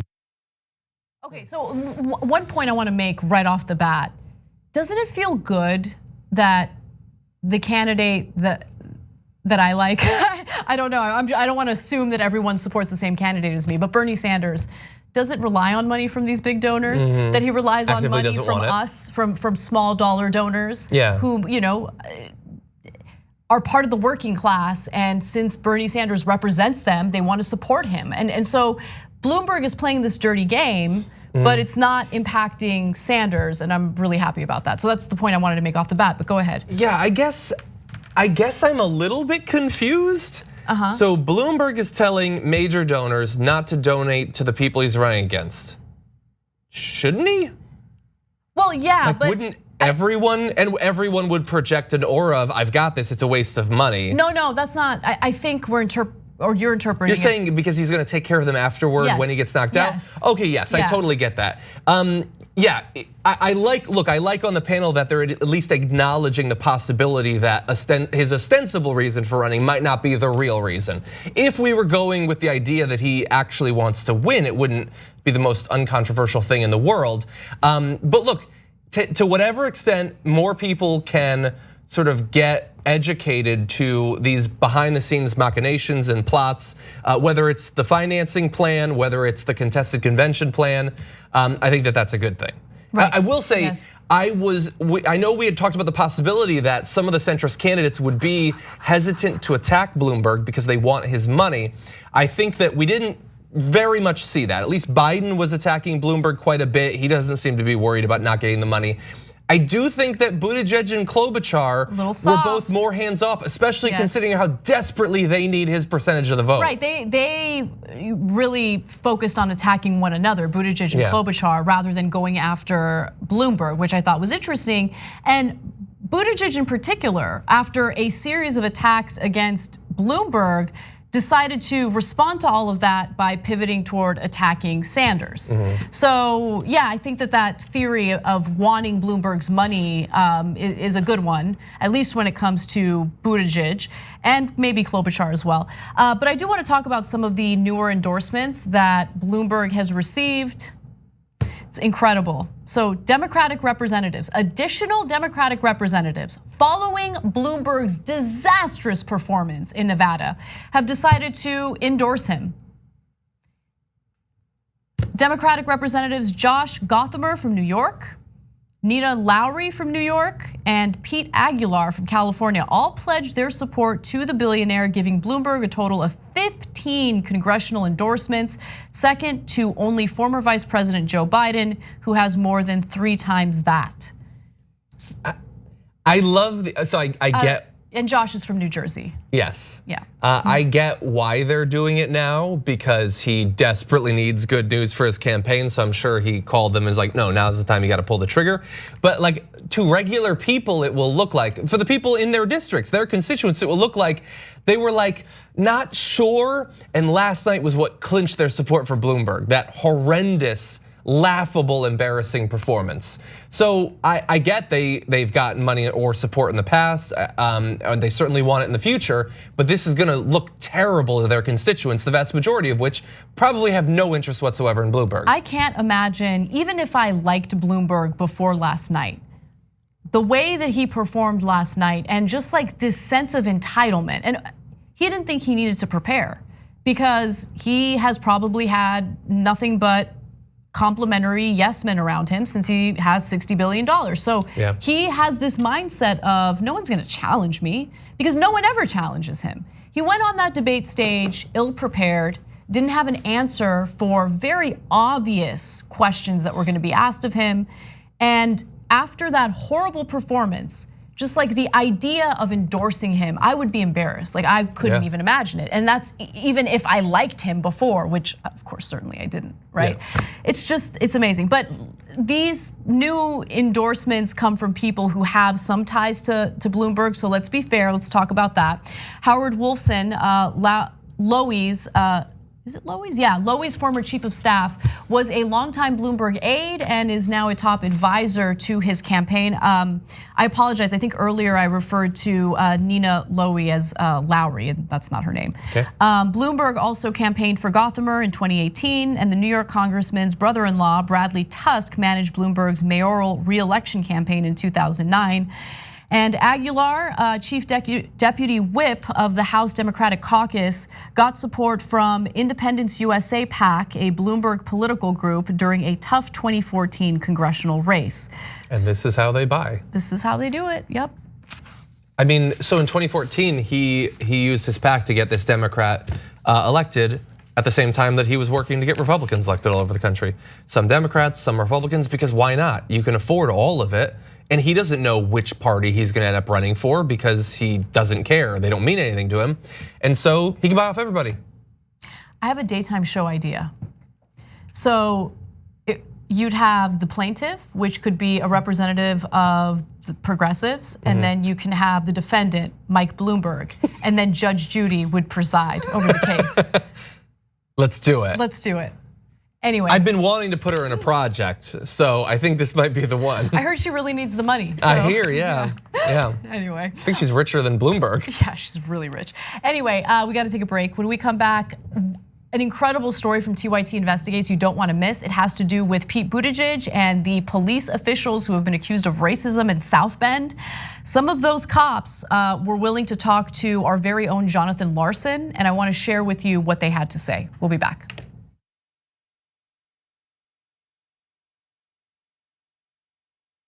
I'm in Salt Lake City, Utah. I'm at a Wolfpack gathering. We're growing. I see faces that I recognize, but I also see a lot of faces that I don't recognize, and that's fantastic. We are all taking time out of our lives to be here, and that's amazing. That means we truly believe in this. Make no mistake, everyone in this room is a leader in a Wolfpack. Alaska, West Virginia, Montana, Georgia, Massachusetts, New York, New Jersey, everyone is here. All these folks paid with their own money and sometimes took vacation days to come here to strategize on how to get our democracy back and get money out of politics. Or you get more political power just because you have more money. This is why it requires a constitutional amendment. The process of winning in your state next year doesn't begin when session begins. It begins right now. To work to a goal, something this big that you're actually making a difference of, there's very few things in the world that really compare to that feeling. Equal rights to fair representation, rights for human beings, anti-corruption laws, and free and fair elections. That's what we are fighting for. What were the founding fathers? Revolutionaries. And they built revolution into the document. So Article 5 is the way we have to go. This is how you do it. You're in this as a team, you're in this together. The fight will always continue. That fight is not between the left and the right. That fight is between basically greed and humanity. So I'm asking you to put differences aside, whether you're conservative or independent or progressive, to join forces to say no more corruption. You get beyond the fear, you take that first step, and you'll change the world. What I want to leave you with, of course, is hope. And I want to assure you that if we keep fighting together, we're going to win together. We're going to get that convention, we're going to get that amendment, and we're going to get our democracy back. Come join us, wolf-pac.com. Welcome to the Damage Report. I'm John Idarola. This is gonna be a big one. The earth is burning. Yeah. Not only that, but that should shake you enough, period. But that so many people in power don't seem to care. We're making America great again by throwing more money at the military to destroy other countries because that makes us great instead of investing it in ourselves. That it's Donald Trump and it's Stephen Miller. The choosing is based on wanting to create cruel and inhumane conditions to scare other people away from ever coming to the United States. We have to also remember that we like to put people in prison in this country. There is only one place to put garbage people: in the trash. We've never had so much access to so much information with so little idea of what the hell is going on. What does enforcing our borders have to do with traumatizing children? Absolutely nothing. I think a sane person could say the current situation we have right now is radical. But what we're doing is literally making the world more like hell. That's a warning sign.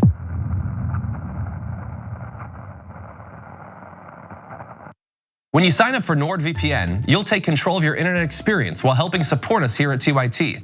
NordVPN allows up to 6 connections at once and no data limits, so you can get all the content you want on any device. For a limited time, go to nordvpn.com/TYT or use the coupon TYT to get a 3-year plan for 70% off plus 1 extra month free.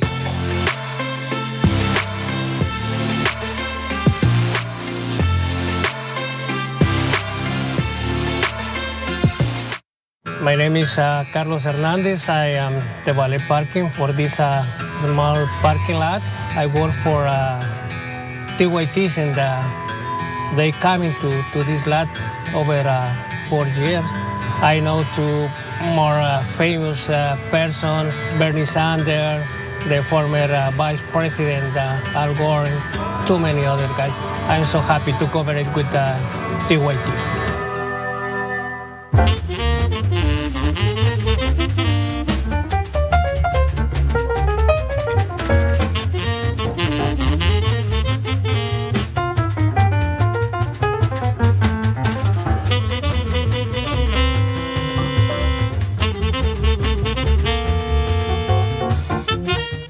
Hey guys, welcome back to TYT. I wanted to read Jess Ortega is one of our viewers. She writes in regularly on Twitter when we're doing the live show. And I just want to tell you thank you because you write so many nice supportive tweets. And I appreciate that you enjoyed the interviews I did at the Munich Security Conference. You can check that out. We have a few of them posted on our YouTube channel, youtube.com/theyoungturks. But all of the conversations I've had at the Munich Security Conference are at youtube.com/yourmsc. All right, let me read a few comments and then we'll move on. Nadia says, new voter here and I need help. Where do I go to research my congressional district? I won't vote blue no matter who, but I don't know where to start. So I think that's a great question. And to be honest with you, news coverage on congressional races is pretty terrible. But I wouldn't rely on any particular news organization or source. I would look into the candidate's voting record to see if I'm comfortable with the votes that they've cast. If they don't have anything like that, I would go out of my way to find interviews that they've done. Just go to YouTube and type in their names. I guarantee you something will come up. And just be your own investigative reporter. I think that you're far more likely to find information that's relevant for your decision making than relying on like anything else. Yeah, and you can go to Ballotpedia for just some basic information about who is in the run. You can easily find out from there if they've ran before, what the past elections have been like. That can provide some information at least. Definitely. Arthur Flack says, Peter Griffin describes Sarah Jessica Parker with Bloomberg's words on Family Guy. Is that true? Probably. I don't want Peter Griffin to be the nominee either. I used to watch a lot of Married with Children. I'm not supporting Al Bundy this year. I mean, in general, I'm supporting it, but not as the nominee. From the Super Chats comment, Glenn Bear says, when you can't win on policy or substance, focus on process. Media attempts to distract voters away from Bernie's strong policies and instead focus on the process. Where have we seen that before? And for all of you who send comments through YouTube Super Chat, thank you. That does help the show and we appreciate it. Mr. Dutch also sent in a comment through YouTube Super Chat and says Bloomberg should spend those millions on repairing the communities he harassed. Agreed. And I don't want to ignore the TYT live section, so real quick, just a few comments here. Jess Ortega writes in and says, the reality differences between TYT programming versus regularly scheduled cable is horrifying and so blatantly obvious that it can't be trusted, especially the ads. Other than that, it's just the same 10 to 20 minutes repeated for 24 hours as breaking news. That's so true. Like yesterday, I felt like it didn't matter when I would go to either CNN or MSNBC. It was the Bernie Sanders health record story. Yeah.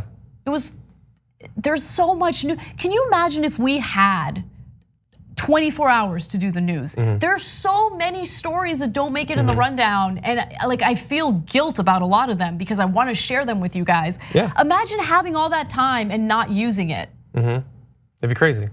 Yeah, there'd be some overlap. Like if you have a bunch of different personalities and there is a big story, they want to talk about it. The idea that you would just do the same hour over and over seems like such a waste. I agree. All right, well, let's talk about some of the wonderful work over at TYT Investigates, and this is a doozy. Jonathan Larson over at TYT Investigates has been breaking story after story about Pete Buttigieg and his leadership or lack thereof when it came to the South Bend Police Department.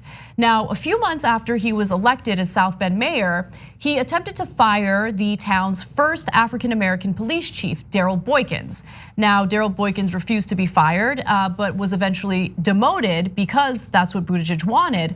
And related to that story, there were tapes that featured conversations between police officers who did not like Daryl Boykins and allegedly said racist things about him. Now, Jonathan Larson has been on top of this story. He's been breaking all sorts of updates to it. And he finally got some of these individuals who were on those tapes to speak with him. And I wanted to share some of the details of what he found. And I want to note that this is the first in a series of stories that he will publish in regard to his conversations with these cops and police officials. So he writes that multiple South Bend police officers tell the Young Turks that before Pete Buttigieg became mayor, they spoke with him and his donors about replacing the city's first black police chief. So remember, one of the huge stories that came out of this was that the cops wanted to get rid of Daryl Boykins, and they realized, well, a good way to do that is to work with Pete Buttigieg's donors, and if his donors want him to also fire Daryl Boykins, well, then he's more likely to do it. So in December of 2010, South Bend's mayor announced that he wasn't going to run for re-election, and that was when the police realized, well, once we get a new mayor, it's very likely that he is going to be willing to make some changes when it comes to leadership positions, including the police chief. According to TYT Investigates, for the most part, they confirm, meaning the cops confirm, the document's overall narrative. When it became clear that the city would get a new mayor, they began to speak with lots of people, Buttigieg included, about what that new mayor should do with the South Bend Police Department. At the time, 2 cops were seen as top contenders for the chief's position. One of them was commander of Lieutenant Dave Wells's unit, Tim Corbett.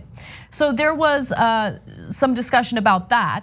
And according to what Dave Wells had to say, Lieutenant Dave Wells had to say, Corbett was gunning for that job.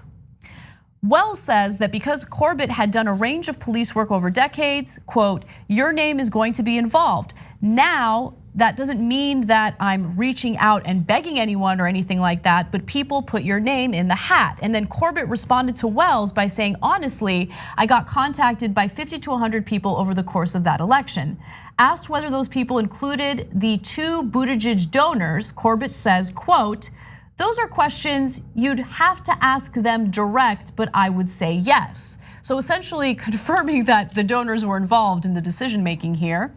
The donors in question are Bob Urbanski and Sam Hensley. Hensley last year denied talking with Corbett or Buttigieg about potential South Bend Police Department personnel changes. He also told TYT he had never hosted a fundraiser for Buttigieg, but did not respond after being emailed a copy of an event flyer listing him as a host. He just lost interest, I guess, in that conversation. So in other words, he's a known liar, and Yeah. So there's a lot more, but before I get to it, do you want to jump in? Yeah, so I'm glad that we're getting more and more details. In terms of like the overall topic, one of the things that I love about this story and wish that it had been a bigger story, like at the latter half of last year, in no small part or like effort from Larson. He did everything he possibly could to do that. The mainstream media didn't care. They weren't thinking critically or certainly covering critically Pete Buttigieg's campaign. Is that when we think about the effect of donors on what politicians end up doing, we suspect that they're gonna try to push them in certain directions on legislation and things like that. There's a whole range of different things they can do. It's difficult to think of something more obviously corrupt than you coming into the office and then people pulling you aside and telling you that guy's gotta be fired. Like, to any reasonable person, that is obviously unethical, obviously corrupt. And for him to, at the very beginning of his political career, apparently have no problem whatsoever with doing the deepest level of corrupt. Like just because I guess he needed the money, I suppose. He wasn't nudged a little bit in a direction. He didn't change like the amount of funding for something a little bit. He did something that should have been obviously unacceptable. And that's why we care so much about this story. Because if we're worried about politicians being influenced, Buttigieg has shown that he has no ability to resist that influence. And coupled with tons of billionaire support, if at the local level he'll force out a police chief, God only knows what he would do as president. Exactly. I think that this is demonstrative of who he is, what his character is, and what his leadership style is like. Because a real leader would say, no, right? I'm not gonna be corrupted. I want to have a leadership position in this town and I want to lead. That's what a leader does, but that's not what appears happened here. Let me give you more of what Lieutenant Dave Wells told TYT Investigates. Corbett may have told Buttigieg's donors, this guy, meaning Boykins, is an idiot, he needs to go, but he told everybody that. As far as any kind of, I'm gonna tell them to do A, B, and C, and they're gonna listen to me, Corbett never shared anything like that with me, okay? Now Jonathan Larson writes, when Corbett ultimately got to face with Buttigieg in December of 2011, he says he told the mayor-elect, quote, I think this department's going down a path that I didn't like. Corbett also didn't have much respect for Boykins's intelligence. Asked about one account in the documents that he mocked Boykins as saying, duh.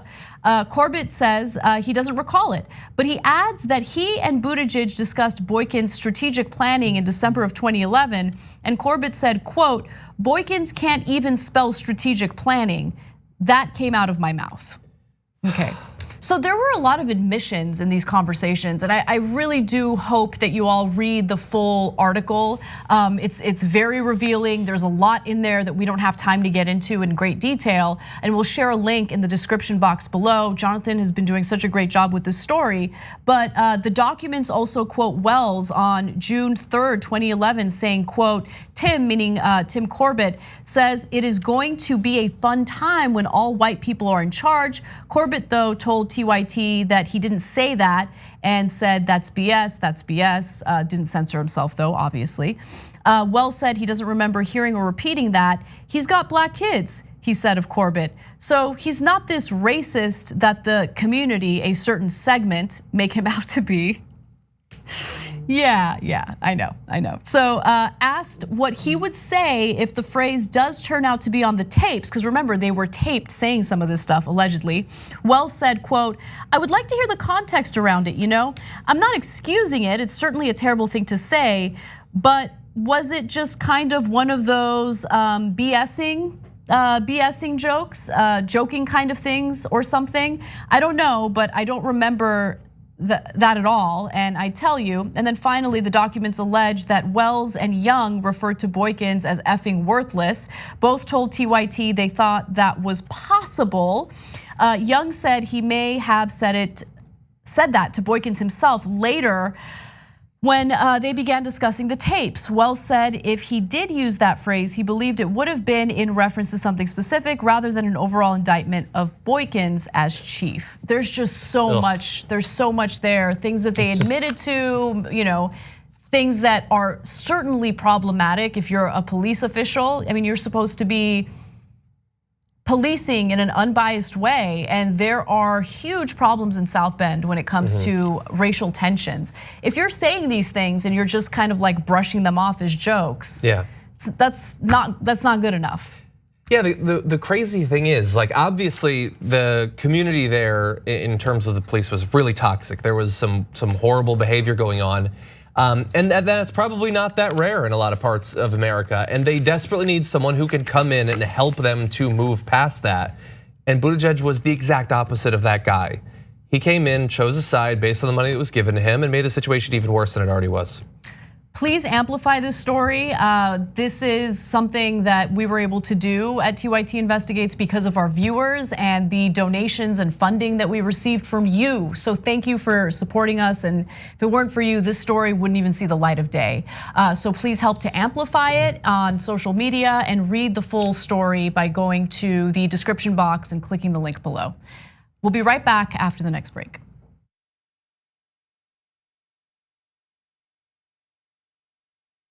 Somebody asked me, do you consider yourself a progressive? And I said something like, well, I don't really like labels. I mean, I don't know. I haven't really thought about how I label myself. To me, being a progressive is to fully embrace the fact that there is one inevitable constant in life, and that is there will always be change. To be a progressive nowadays means to believe in democracy. The very pillars of our democracy are under threat. To me, being a progressive means that I have a say in what goes on, that I have a right to voice my opinion, that I have a right to argue about what I think is proper, just, important. Being a progressive means believing in universal healthcare and viewing healthcare as a right for all of Americans, not a luxury. And I'm so passionate about progressive issues, particularly climate change. That I believe in the rule of law, that I believe no one is above the law, and that includes the President of the United States. Believing in criminal justice reform, looking at our criminal justice system here in the United States, and heavily changing it and modernizing it for the times. For me, being a progressive means doing the work to fight to create a world that's just and equal for everybody, a world that's better tomorrow than it is today. Wanting everybody to be treated fairly and like human beings, not backing down from other people who seem to disagree with that. I believe in justice. I believe in supporting the rights of patients in this country and health care that's affordable. We need to embrace all people in the United States, all people of color. Supporting dreamers and supporting immigration rights and DACA. I feel that the problem with conservative thought, as William F. Buckley once said, was conservative is someone who stands athwart history and screams halt. That's the problem. It doesn't halt. I believe in checking, if not completely obliterating, the policy of mass incarceration around this country. Standing up for everyone as much as possible. Supporting the LGBTQ+ community and making sure that we are moving forward and not taking steps back. Everybody should have their basic needs met. A livable income, a house, a dwelling, someplace to live, food, and health care. And I so wish that there was no money allowed to go to campaigns and to candidates. Being a progressive and being an American means expressing your right to vote. All of this changes when we get out to the ballot box and we say, this is what we want, and we want it now. Yeah, I guess I'm a progressive. And I think if you care about any of these things, you're probably a progressive too. To be progressive means that you're better off than a mealy-mouthed liberal, and yet you're too afraid to take personal risks to become a radical or a revolutionary. You're on the right side of most of the issues, but aren't willing to go all the way. Take one more step, come the rest of the way.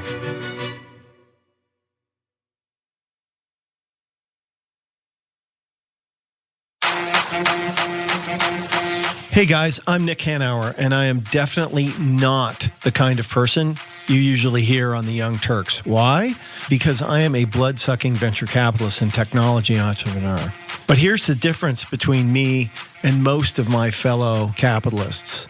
I'm absolutely clear that rising inequality is going to destroy both the economy and our democracy. And in our podcast, Pitchfork Economics, I'm going to explain to you how the game is rigged and what we can do collectively to fix the system and create an economy that works for everybody. So please subscribe to Pitchfork Economics, and you'll find it wherever you get your podcasts.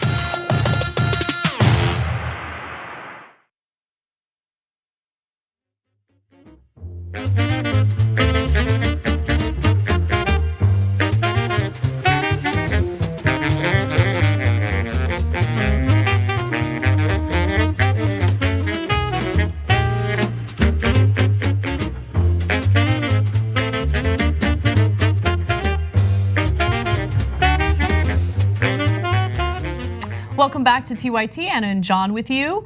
From the TYT Live sections, you can always use the hashtag TYT Live to write in during our show. Stephen Payne says, I was a foster kid and the black kids were still taken in by racists, just mistreated. Yeah, I'm glad you brought that up because we just kind of moved on and didn't really address this this notion that if you have a black wife, or if you foster black children, that it's impossible for you to be racist. Yeah, that's just not true. And racist doesn't mean one thing. It comes in many different forms, particularly in America. Scorpiozin says, John, hi John.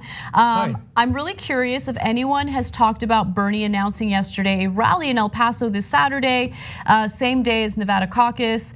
Since I thought about it, I'm completely convinced Beto O'Rourke is going to endorse him. Interested in your thoughts? I had no idea about that. That would be very interesting. Well, let me tell you what I think. I hope that happens. I will tell you nothing actually, because you only want John to tell you. I don't know why I'm so sensitive about. It's 100% sensitive. I don't know what's going on. What if I give you my permission to also answer? Don't do that. Does that not help? No, doesn't help you. Gregory writes in the members' comments and says, integrity is very hard, if not impossible to find among politicians. Thank goodness we have Bernie. Kate Nex says, my dad and I do not agree when it comes to politics, but we both agree that Pete is an entitled, smug little twerp. I feel like he has this holier than thou attitude, and it rubs me the wrong way. You are not the only person who feels that way. And then finally, Joseph in the members section writes, love you guys, it's great to know journalism isn't completely dead. Thank you, I really appreciate that. Let's move on to our next story. All right, so California's 25th district is about to hold its special election following the resignation of Representative Katie Hill, and Cenk Uygur happens to be one of the contenders. Now, he has started to put out some political ads, and one of them really caught my attention. I thought it was powerful, it had a powerful message, and I wanted to share it with the audience. Take a look. Outsiders are America. I remember when I came to this country at 8 years old, I didn't even know what an immigrant was. My father would tell me stories about his life, how he grew up as an olive and grape farmer in Turkey. He would pick olives and pull weeds out until his hands bled. Eventually, his hands calloused and he could work longer days. Soon, he decided to pave a new path in his life. After fighting for and winning a free education in Istanbul, he came to graduate school in America. If it wasn't for that opportunity that my dad received, I'd still be in that field. I learned the value of hard work while on construction sites with him. That belief in the American dream is what led me to starting an online media company out of my one-bedroom apartment. Doing that allowed for a national platform for the working class to be heard. Now it's time to get louder. The insiders in DC have money, but we've got people. I'm going to DC to shut down corruption in politics. That means being the strongest candidate running fighting for Medicare for all, and a woman's right to choose what happens to her own body. It's also standing up to corporate donors, corrupt lobbyists, and anyone else who doesn't have the interests of the working class at heart and saying, not on our watch. Climate change is real. Our district is on fire. Oil and gas companies took home all the profits and left us with the costs. Our housing system is in crisis, and none of my opponents seem to care. How long are we going to walk by our homeless Americans, our veterans, our neighbors, and do nothing? It has to stop. I'm Cenk Uygur. I'm a father, a son, an immigrant, an outsider. All we ever wanted was a fair chance, and that's what you deserve, because outsiders are America. That was incredibly powerful. Oh my God, that was good. I specifically did not watch it before this, because I do that all the time with political ads whenever we cover them, but I wanted to see it fresh, and that was something. It was. So I'm not gonna lie, it made me emotional for two different reasons. Number one, when he talked about his dad. Oh yeah. And because it especially resonates with me because my family has a very similar story, and it made me think about my dad, but also made me think about how Cenk got here. And his immigrant story is similar to so many others. I mean, he created this small business, and then that was the other part that made me emotional, just like seeing those early videos from TYT. Yeah. Definitely miss those days. So that's a powerful ad to say the least. And if you want to support his candidacy, it's a very difficult race. There's been a lot of opposition, and honestly, the opposition research isn't even honest research. Lots of stuff that's been put out there against him by people who have no interest in representing the people of California's 25th district. But I want to talk about his rival, who's part of the smear campaigns that we've seen. And I want to talk about what she represents, what her votes have been, so you can just be fully aware of how this race is going down and what the candidates are all about. So as we know, Cenk Uygur isn't taking corporate PAC money. He refuses money from these shady corporate donors. He is focusing on only taking money from small donors. And if you're interested in doing that, you can go to cenk2020.com and support his campaign. But let's talk about Katie Hill and what she represents. So she is currently a member of California's Assembly. Think of that as like the House in California. And she has some problematic votes, to say the least. So when it comes to the issue of criminal justice, Smith actually opposed SB 310, the right to a jury of your peers legislation, allowing former felons to serve on juries. So if you're a former felon, you did your time and now you're out, no, you shouldn't even be able to serve on juries. Smith opposed ACA 6, a constitutional amendment to restore voting rights to those on parole. It passed the Assembly, but it didn't get through the Senate, but she voted no on it in the Assembly. Smith opposed AB 362, a bill that allows the state to establish safe injection sites in the Bay Area, and understand how important that is. So the number of opioid deaths not related to fentanyl have gone down because of more and more places being willing to support these safe injection sites. So she has decided to reject the evidence on that and vote against it. Can I just briefly mention, because those three sort of go together in my mind.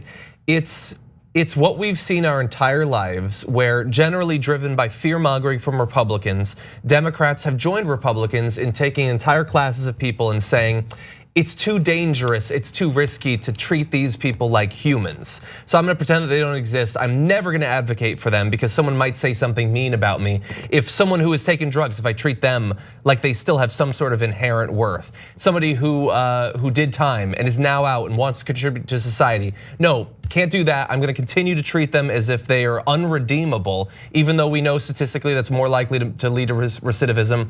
It's a sort of stupid, self-destructive, self-sabotaging approach to people who desperately need our help and our government's help. And to see politicians continue to do that like it's still the 1990s, it's pathetic and we shouldn't accept it. She also opposed body camera accountability. So there was a bill known as the Body Camera Accountability Act. She voted against it. She did not vote on establishing civilian oversight on county sheriff's departments, which is incredibly important, but she decided not to vote on it. When it comes to affordable housing, we've actually discussed this on the show before. California is dealing with this homelessness epidemic.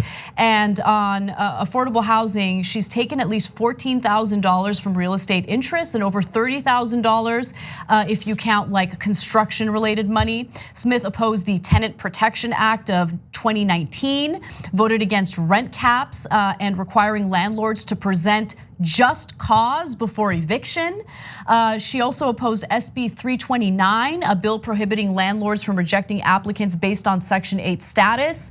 I mean, the list goes on and on. I've just listed so many horrible votes, and she would be a horrible representative of California's 25th district on a federal level. And look at her endorsements. I mean, she's endorsed and maxed out her contributions to flat out Republicans. She endorsed Susan Christopher for her assembly seat now that she's running for Congress. And Christopher had entered the race with an endorsement from incumbent Assemblywoman Christy Smith, in which she said of Christopher that she understands the everyday challenges facing the people of the district. And she also donated about $9,400 for Christopher's campaign from her reelection campaign, and that's according to the California Secretary of State. Why is this a problem? Because Christopher's a Republican. And luckily, there was so much backlash from local Democrats that Christopher decided to drop out of the race. And they were also frustrated with Christy Smith for endorsing her. Yeah, it's like the new in thing where, like, I guess to prove your bipartisan credentials as Democrats, you should just endorse and campaign for Republicans. We're seeing it at the presidential level and hell, even down here. I can't emphasize enough how important it is to elect progressives into Congress. And it's not just about California's 25th district.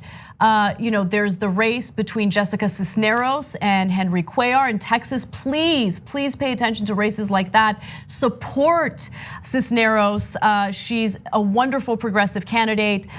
So please do that. Go to Cenk2020.com and support Cenk's candidate. Get the message out there. Share this video. If Bernie Sanders becomes the next president of the United States, and I have a lot of confidence that that will be the case, he needs the help in Congress. He needs progressives in Congress to help him get the legislation that we so desperately need and want passed. So pay attention to these races. Don't allow these corporate hacks like Christy Smith to get elected and essentially do the bidding of either the Republican Party or the corporate Democrats. I mean, she's a corporate Democrat herself. Yeah, it's been amazing just to have a few good progressives in the House over the past few years. Imagine if we had 20 or 50 or 100. Exactly. I mean, we need the people power, and no one empowers people more than Bernie Sanders does, but it certainly makes the process easier if we have the support in Congress as well. So make sure you check out these candidates, and we'll keep updating you as time goes on. Remember that the special election in this district, California's 25th, is less than 2 weeks away. So Cenk2020.com, learn more about his candidacy and donate if you'd like to. All right, guys, thank you for watching. The conversation is next. And remember that we're gonna have an awesome conversation about Elizabeth Warren and some of her attacks on Bernie Sanders in the postgame. Thank you, and we'll be right back.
Can you name the representative of your district?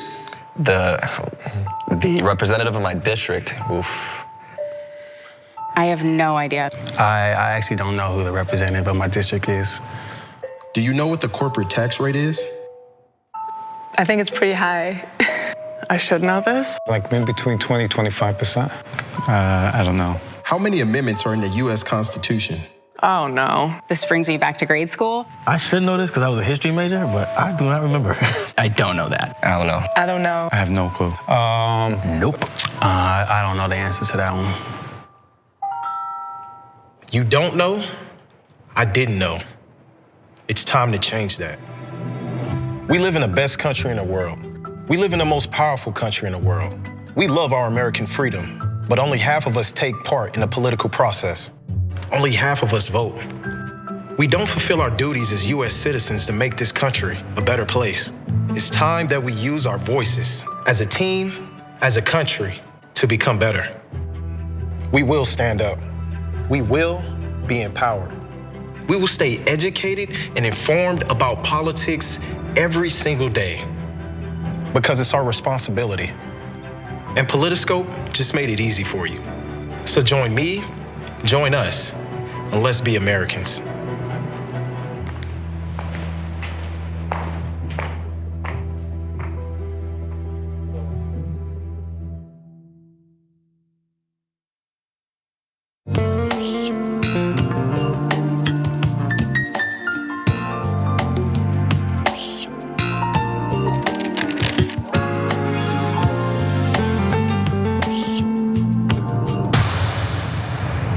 How in the world are you going to get the right to vote if you don't already have the right to vote? That's impossible. Reason they tell you things are impossible is because they don't want you to try. It only took 7 years for that to get an amendment to get a right to vote. Does this result in millions upon millions of Americans losing their coverage? And we've been waiting to find out, and now we know, yes, it will cut millions. Public education was supposed to be the way to equalize everyone regardless of their socioeconomic status. But if you come from a family that's poor, how are you going to afford grade school for your kids? This fight is about fairness and morality. It's about the American values. You think that black people all across the country, in every city, were all lying when they said the police abuse us and the police kill us when they should? No, of course they weren't lying. Yes, it does happen. Yes, they do get targeted more. Why are we going to put immigrants in prison for 5 years, which American taxpayers have to pay for, if we're so concerned with immigrants using up our so-called resources? We're gonna do both. We're gonna fight Trump and we're gonna fight the establishment. It is not that hard. Yes, you can do both at the same time. Go tell them.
That's the TYT combo band.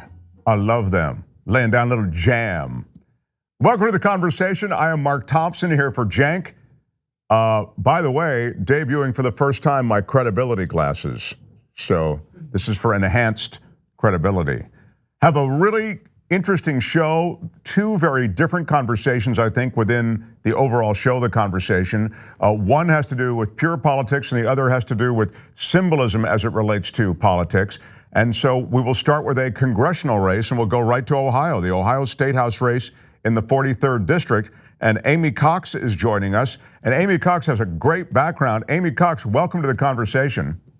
Hello. I have to tell you, in just reading about you, which is unfortunately the only way that I've really gotten to know you so far, I'm so very impressed. I know you're running on sort of working class values and making a lot of issues about the working class very much part of your campaign, but that also seems to reflect who you are and what your background has been. Yes, that's right.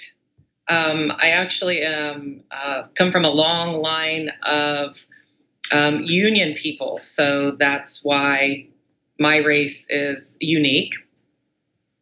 I am actually the daughter of a school teacher and a nurse, and I went to college, graduated in 2001. Once I graduated, there wasn't much as far as jobs go, so that at that point my dad said, why don't you think about teaching? So I ended up going back to college and became a high school science teacher. I like the fact, by the way, that you do have a science background, that you really know science. I mean, in this age where scientists are sort of left by the side of the road, I always appreciate when a congressional candidate actually has some background in at least the study of science. Yes, my background is actually biology, but I taught chemistry, physics, the 10 to 14 years that I taught. So I've taught all of them. I always had trouble balancing an equation, and I had trouble with the math associated with physics. So maybe I needed a teacher like yourself along the way. You're absolutely right. So what are take me through with that background in sort of working class, a working class family, and as you say, with an education that brought you back into the world of education as a teacher. Take me into the issues that really affect your district and sort of how you see this race shaping up and what you can bring. Okay, so as a teacher, you see everybody come through your doors. Until I got into public education, I didn't have an idea of how much people struggle. My family struggled, but not to the degree that we see today. You're talking about economic struggle. Economic struggle is exactly what I'm talking about. I know my parents together, when I was growing up, and this was in the 80s, they could earn close to 100,000, maybe a little over 100,000 together. Nowadays, that's considered a decent living for a family of four. And to me, that means wages haven't really increased. And I can tell you, as a teacher in a right-to-work state, my wages didn't increase enough to keep up with inflation. That's why I left Indiana and came to Ohio to teach.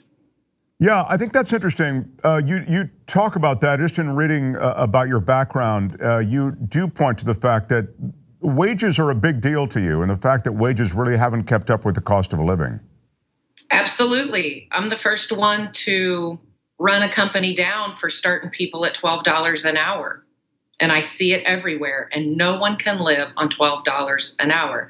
I can tell you from experience, when I made between $55,000 and $60,000 a year, I was able to live and have enough to enjoy maybe a vacation and have a car that would start every day. And I just don't see that happening among the majority of people. I see them not being able to charge their kids' lunch accounts. The entire time I taught, I always had peanut butter and jelly and cans of soup, and I would eat with the kids during lunch, and they were always welcome with me. But a lot of times kids didn't even have enough, and that was with working families. Can you go back and take us, you mentioned the running down a company for paying $12 an hour. Can you just take us through that? Was there a moment where you just thought, wait a minute, this just doesn't work? Yeah, actually, when I graduated from college in 2001, I made $12.50 an hour. And that was without a college degree. And that is exactly what we're expecting people to work for nowadays. And like I said, $25 an hour is what people can live on nowadays. If you count up how much health insurance is, how much daycare, how much groceries are, and how much your mortgage is, you're looking at 3 and 4 mortgages, and that's not right. You've said you're going to run on issues, not party. So let's get to this race. It's a very competitive district, I believe, that you're in. This in the Dayton area. Take us into that race and what's been an issue that's resonated. Obviously, this is a strong one for you, so I presume it is resonating with voters. But how is that race shaping up? So right now, this district has been occupied by a Republican all but one time since it was redistricted. So it has not flipped blue except for the first year that it had been redistricted. Other than that, it's been lost to the Republicans every single election. Every single election, it gets closer and closer also. The last election was only lost by 128 votes. Dan Foley only lost by 128 at the very end. This looks good for me right now, especially with higher voter turnout in presidential years. This is the 100th year that women have had the right to vote. So I expect a lot more women out. I can appeal to younger crowds simply because that's who I have been with my entire professional life up to this point. And I really like kids. In fact, they're a big reason that I'm running. I don't want to leave them a crummy place. I've struggled enough and I made all the right decisions. And the last thing I want to do is set up the next generation for disappointments and failure in a disgusting, trashed planet. And we could have done something about that. So I'm stepping up for young people. I'm stepping up for older people as well, because I don't think that we're taking care of them either. 60% of people don't have enough to retire on. They're living simply on Social Security. And those are people that live around me. Those are my friends. And it's not right, especially now with the administration wanting to cut Social Security benefits. And that's a tough one for me because I have to help them understand. I understand that this is what you live on, but we can't afford to cut your money either because your families are struggling as it is. It's not like we can all take care of each other at some point. If we can't raise wages and we're going to cut everybody out with Social Security and cut retirement benefits every time you turn around, what are we supposed to do? So at this point, I'm running to do something about it, and I'm excited. Well, you know, Amy Cox, you mentioned so many issues here that I think we all sort of feel strongly about and would agree with you, I would suggest, in the main. And yet it really takes something. I don't know if people realize the kind of commitment required to run for public office. You know, I mean, truly, you can feel empathy and sympathy and still not run for public office because of the savaging you take by the opposition when you run for public office, the work that's required, I mean, day in and day out to do retail politics. How has that gone for you? Were there any surprises? Well, I didn't know what to expect, but I will tell you this. Compared to teaching every single day, bell to bell instruction, this is a piece of cake. And as far as beating that I take, I say bring it on. I have had to survive in urban schools with the toughest crowds. And you know what? We made it fun. You can ask any kid that ever sat in my classroom and they will remember my class. They will remember me because we were all there. Half of them didn't want to be there. And, you know, some days I didn't want to be there either, but we made the most of it. And learning is serious fun. And we all get along a lot better when we're trying to have a little bit of fun. So I can take a beating and I have a pretty good sense of humor. I am not at all concerned about any of that. I don't take anything too personal, actually. It's politics, it's a game. If you taught chemistry and physics and only half the people didn't want to be there, you really are a good teacher. Those are tough subjects. So you just mentioned education in the context of politics. I'm wondering to what degree you feel you do have to sort of educate voters. I mean, not in a condescending way. I presume you want to try to be able to just relate to them. But there are, there are significant pieces of knowledge that have to accompany proposed legislation and even a strategic plan moving forward politically. Absolutely, and that's what makes me good at this. I quoted one time that elections are educational campaigns. I think that was the word I used. But nonetheless, it is what you're doing. And I think that's why I'm comfortable in this position. I'm educating a bigger audience right now, but it's not to the degree and the complexity that the science was, but in some ways it is. These are topics that people seem to think they know everything about because they see it talked about on network news all day long. And then, of course, you can't go at people and talk down to them. That's the last thing that you want to do. I remember as a kid not understanding things very well, and nothing turned me off worse than somebody acting like I was stupid. So I think that's why I was more of an effective teacher with kids that did struggle in school. And I think that's why people like me as a candidate. I have no problem explaining things to you. If repeating yourself could kill you, I'd have been dead a long time ago. Amy Cox, you're delightful. I really hope with your background and with your vision that you win this race. VoteAmyCox.com is the web address, and you can donate at VoteAmyCox.com/donate. And then you can see volunteer as well, VoteAmyCox.com/volunteer. Amy Cox, good luck in the Ohio district, and we want to hear good news. Until next time, thank you. Yeah. Thank you very much for having me. Really a pleasure to talk to you. When we come back, shall we say, poster child for resistance. The conversation continues.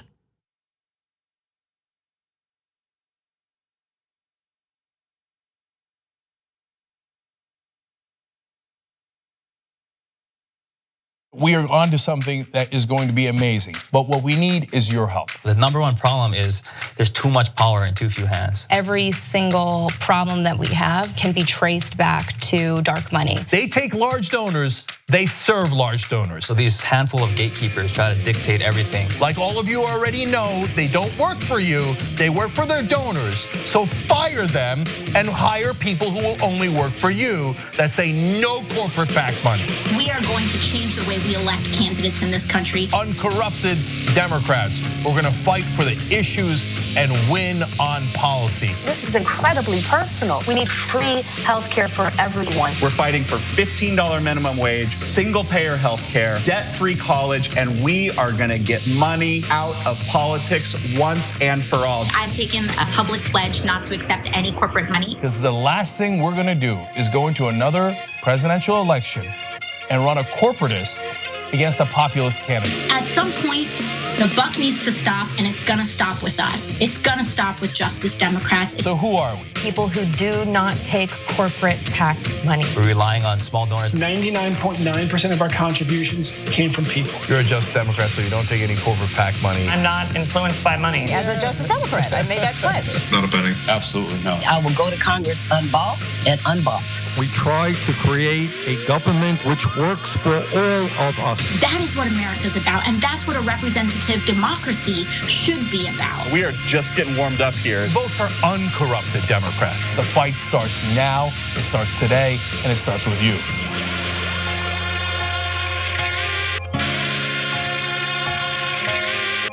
I've been honest with him. Like, yeah, I was upset with you and I should have done it. But instead I was like, I'm just trying to protect my engagement ring. I'm Mike Shekels, and I'm the Director of Technical Operations, so if you're frantically tweeting at us that something's broken, thank you, because I'm fixing it. This here is Johnny Greenwald. I'm Manager of Post-Production Technology.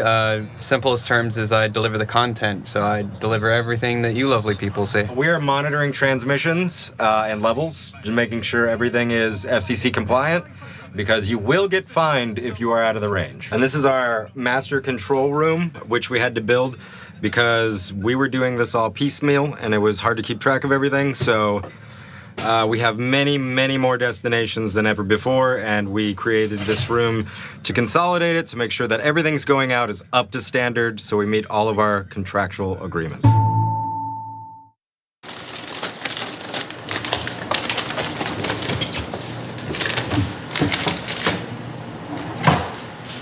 What's J&A? Ja'Cory and Arthur. You guys share a mug? Yeah, you both take our hot cocoa black. That doesn't make any sense. Plus, I'm right-handed and Arthur's left-handed, so our lips wouldn't even touch the same area. It's perfect. No, I'm not left-handed. What do you mean? I've seen you type with your left hand. Yeah, and also with my right hand. That's how typing works.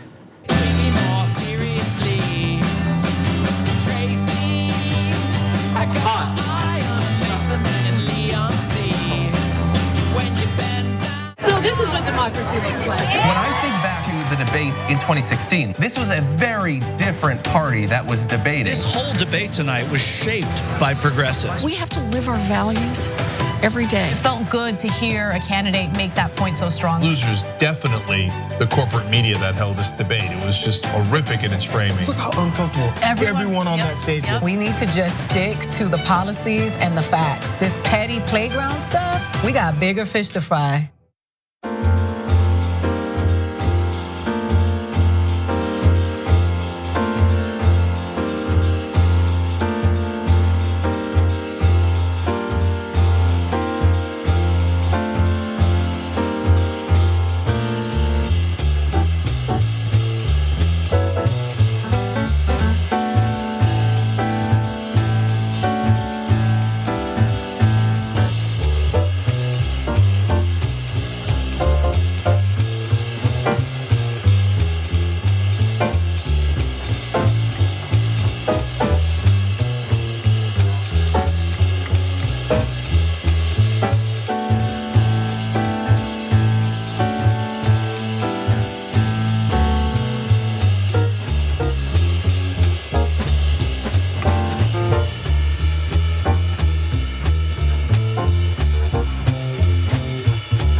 Welcome back to the conversation. I'm Mark Thompson here for Cenk, and we're about to meet the face of the Trump resistance. I know it is wild, and I'm kind of anxious to know how the whole thing happened myself, so let's get right into it. Munira Ahmed, welcome to the conversation. Thank you for having me. Now, tell us all how this happened. You became a very well-known face that appeared in a photograph and then ultimately on a poster and then in all the different ways that photographs and messages using photographs transform themselves. How did it originally happen, and then what happened after that? Sure. So the original photo was actually shot in 2007, and it was just an image that I was the subject of for a publication called Illume magazine.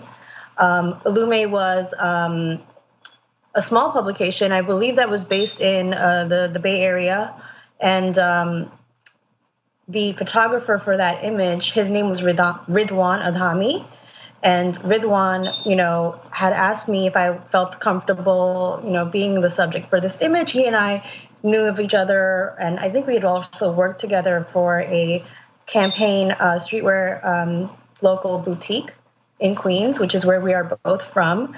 I thought about it a little bit. Had you been a model, or had you been someone who was in a lot of photo shoots prior to that?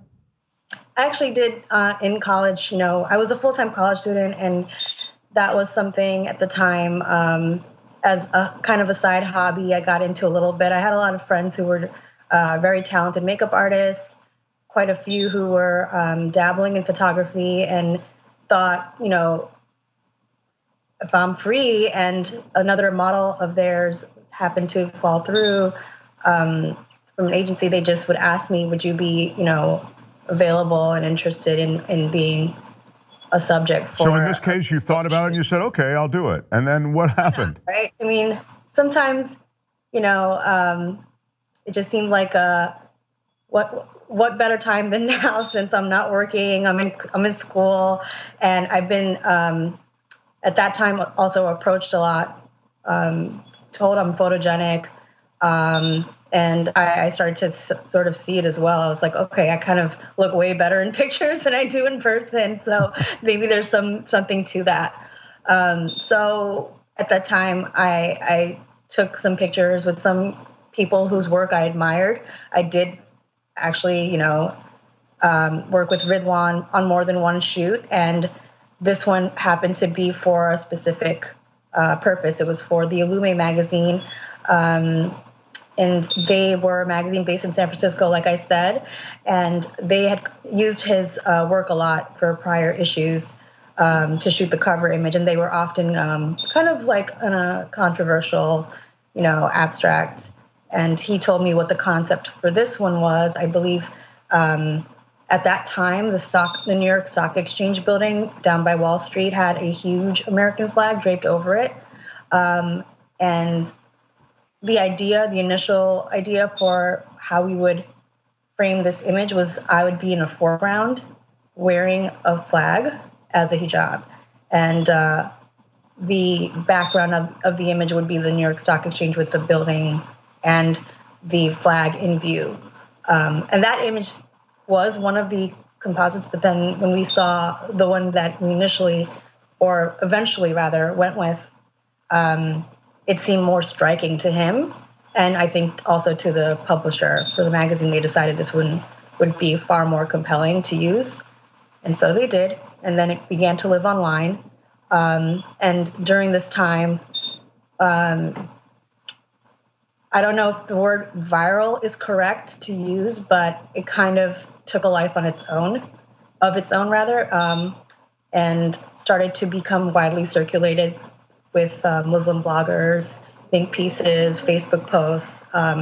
So this image, just the photo itself, kind of took a life of its own and became kind of, even people didn't know either myself or Ridwan. It just sort of kind of came back around to us quite often, and people would tag me in the comments when they would see a very popular semi-viral Facebook post using that image, and then they would ask me in the comments, hey, is this you? Or they would say, wait, this is that picture of you that you shot a couple years ago. Look where it's popping up now. And every time I would see it, I would just feel that I have to tag Ridwan and let him take a look at how it's being used in case he wanted to contact anybody to, ask for credit. I don't think he ever really did that though.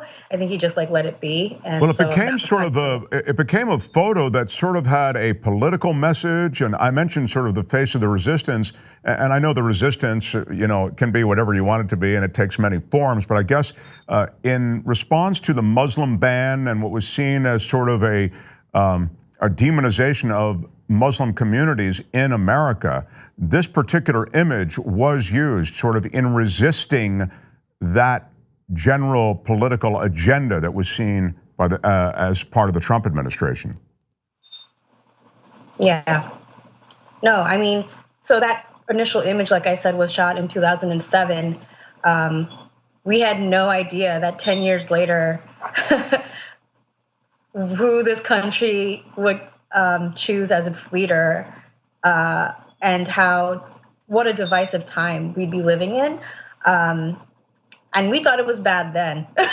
Trust me, we did, because this is a couple years after 9/11 happened, and 1 or 2 years prior to all the controversies surrounding what was being called the Ground Zero Mosque.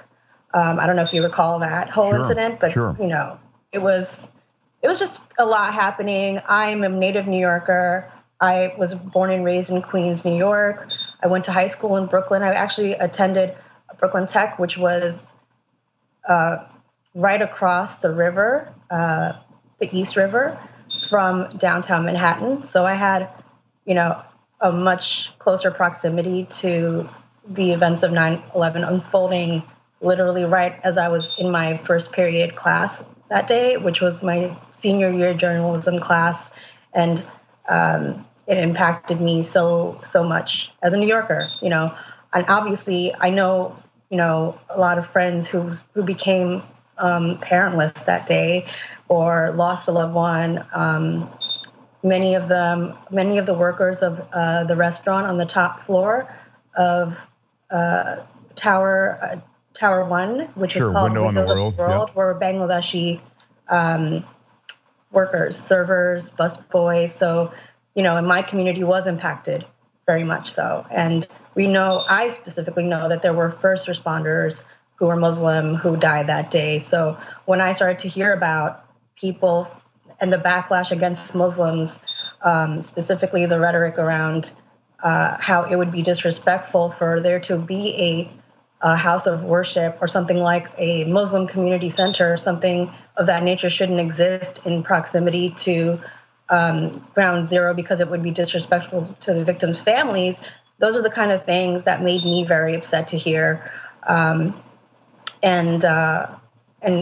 when I would and could educate people on how that is very polarizing and inflammatory and not true, it just felt like it would exhaust me to no end to continue to explain to people that keep saying, oh, there's always silence from the Muslim community whenever something like this happens, and that's also just not true.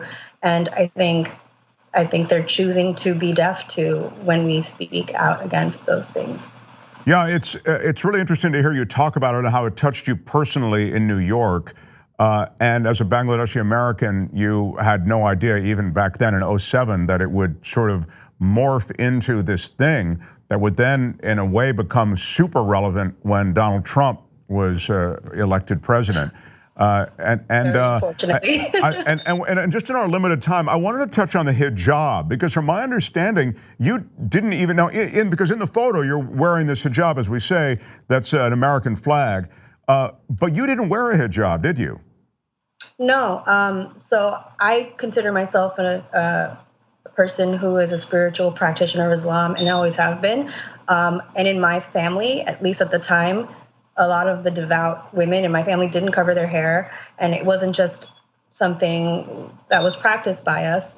Some of the women in my family do cover their hair now, but it's not imposed on us. And in my personal interpretation of the verses in the Quran that speak about women's dress and modesty. I believe I follow that, and I believe that it's not an obligation, personal obligation, but I do respect the choice that women make to have that as part of their everyday garb. I wear a covering for my hair when I attend the mosque. I wear a covering for my hair when I am part of a religious function. And during prayer, obviously, I wouldn't never have my hair uncovered, but it is not part of my everyday garb. Is it true, and we only have just a minute left, so I'm sorry, I have so many sort of fragments of questions for you. Is it true that you had a ticket to the inauguration, the presidential inauguration? It came into my possession the night before.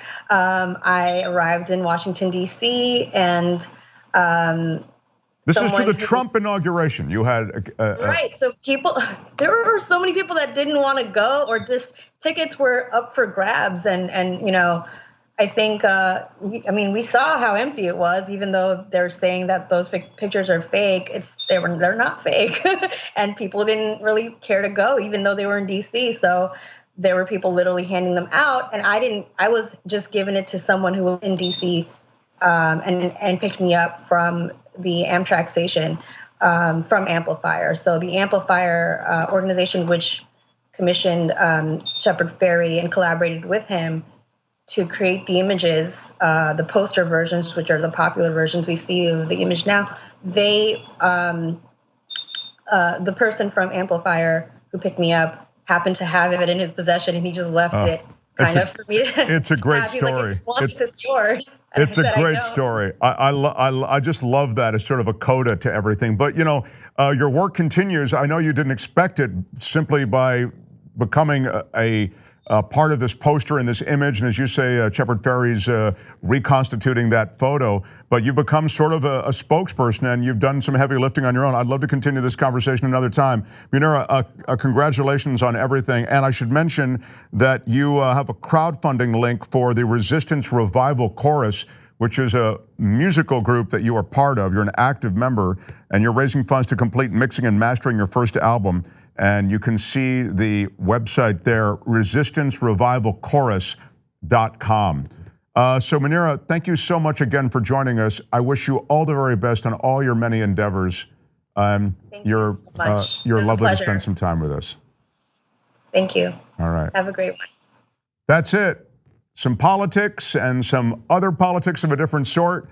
Really great show. Thank you all for joining us. I have a podcast. It's called The Edge with Mark Thompson. There should be a new episode up, I think, in the next 24 hours. So maybe you want to check it out, or check out old episodes, or don't check it out at all. Whatever you want. But it's a pleasure always to visit with you. And until next time, bye-bye.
guys, welcome to the post game. Anna Kasparian and Mark Thompson with you.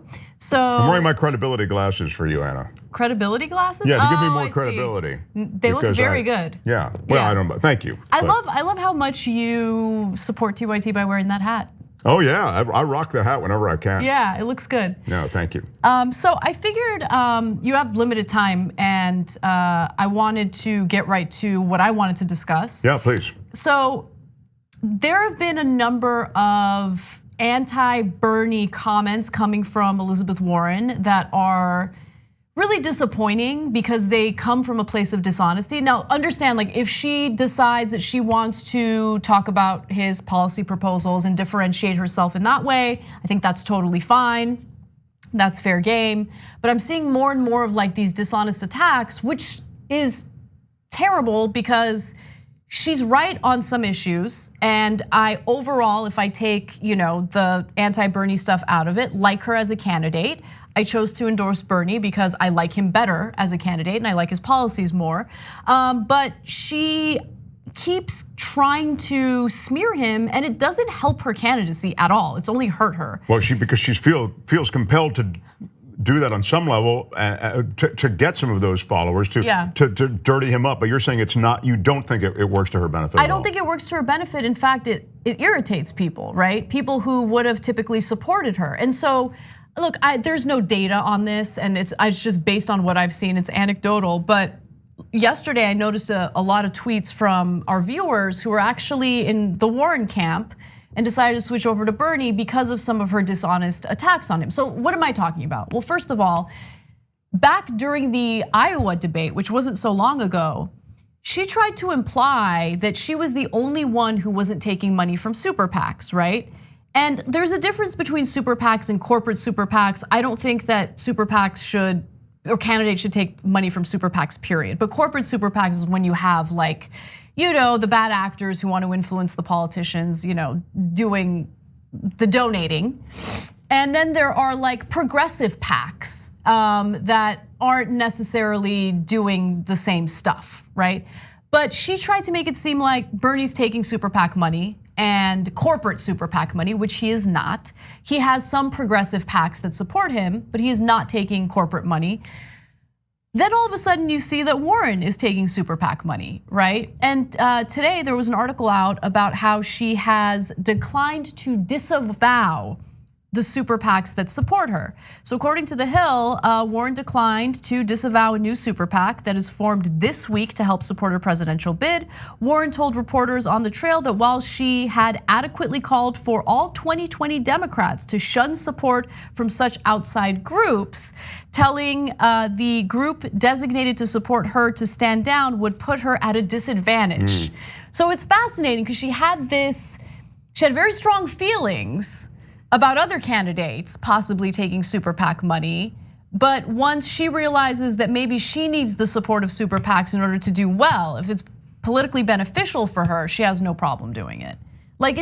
She's just being so dishonest. And look, you wanna take super PAC money, that's fine. But the part of it that's frustrating to me is how she implied that Sanders is taking corporate super PAC money, which he is not. Sure, you can even jujitsu it somehow so that you could say, I'm taking this money because frankly, I feel that in a field like this or in an environment like this or in times like these, this is the only way I can really get my message out or whatever. I mean, but I think as Anna says, otherwise it's seen as hypocrisy, of course. Totally, yeah. I mean, look, to be fair, Bernie was seen as in a moment of hypocrisy last night, right? Which moment? Going to the convention, right? Should the person with the most delegates be the nominee? Yeah. And I thought Bernie said, well, he said yes. He was the only one who said yes. But last go round with Hillary Clinton, of course. Yeah. That wasn't the case, right? No, well, what he's... I mean, that's being played as a moment of hypocrisy. I'm sure it's being played as that, but I personally don't see it as hypocrisy because the argument that he's making is that if they move forward with a contested convention, well, that's when you get the super delegates involved. Right. And he has consistently been against the superdelegates, and the point that he's trying to make is the person who has the popular vote, the person who has the most supporters, the most delegates, should be the nominee. That's how democracy is supposed to work. Right. And the reason why every single person on that stage said no is because he is likely to have the most delegates. Sure. So it's just, he's been consistent on his disdain for superdelegates. I know, of course, that's true. And the superdelegates were the big changer, to use the game changer in the last go round. Yeah. So I get that. But as the dust has settled from that Nevada event, there was a lot of dust kicked up. That was one of the, frankly, lesser moments, but it was pointed to as, hey, Bernie, you seem to have changed your tune on that. And you're saying the tune is actually the same. I think it's consistent, yes. Okay. And then one other thing I wanted to mention about Warren's super PAC, just so you guys have more information about it. So it's a brand new super PAC, and it's called Persist PAC. It was formed specifically to support Warren, and they're now unleashing $1 million in ad campaigns in Nevada ahead of the caucuses this Saturday. So again, once it's politically beneficial for her, she will take the super PAC money. When it's politically beneficial to pretend like you're against super PAC money, that's when she'll pretend like she's against it. Elizabeth Warren is a very confusing case for anybody on the progressive end of things, because there are aspects to Elizabeth Warren that are quite progressive. That's right, yeah. But I've come to terms, and I think that the process is kind of painful, because you see those videos of her taking these corrupt billionaires to task. You see her calling out the CEO of Wells Fargo, and she's strong and she's right. And I support her in those things. And I also feel inspired by her when she presents herself as this strong, intelligent fighter for progressive values. But the underhanded, shady politics stuff really turns me off. And when she pivoted toward a more centrist position on healthcare, like that was when she 100% lost me. I had started to suspect that she wasn't really being genuine in some policy positions, but that really did it for me. And it's funny because one of my friends who I had a huge debate with when it came to Warren early on, I had already kind of soured on Warren, but he was trying to convince me that no, Warren could be a more effective candidate than Bernie when it comes to progressive values. He texted me today and he was like, okay, fine, you were right. You were right. Because one of the other attacks from Warren today, again, totally dishonest, was the nonsense talking point yesterday about how, Bernie didn't release his health records. He released more information about his health records than any other candidate. And health records, I don't think, this is the thing, they're trying to trick voters. Why didn't Bernie say that last night? I don't know. That would have been, he did comment on it. Yeah. And that would have been a short, quick, and saber-like way to end that argument. Yeah. I've released more health information than anyone else up here. Well, he has said that, but he didn't say it last night. Yeah, you're right. I mean, he can definitely be a little more precise in his messaging. I think that there is a flaw there, and I agree with you.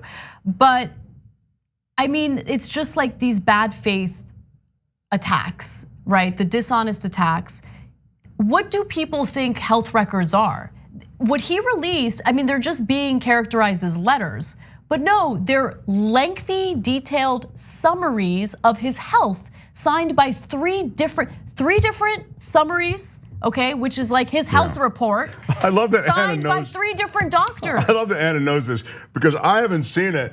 And my view is, I'd vote for Bernie Sanders if he's a guy on the ticket, if he were an ICU at Cedars-Sinai that night. Yeah. I mean, I'd rather have him. Honestly, I'm not voting for Trump. Honestly, same, really, same. So I didn't even look at that. I don't care what, you can tell me his cholesterol is 500, I don't give a damn. His cholesterol is he's doing well, cholesterol-wise, blood pressure. He should have said that, I've got the lowest cholesterol up here. I mean, why? That's what we needed to hear from Bernie. And that's the thing, those 3 separate summaries of his health signed by 3 separate doctors aren't just like, hey everyone, Bernie is healthy. You can all rest assured. No, it was detailed. Like they talked about every the test results, how he performed on this treadmill test following his heart attack. Like it was just so detailed. And for Warren to now go in the media and be like, well, He promised that he would release his health record and he didn't.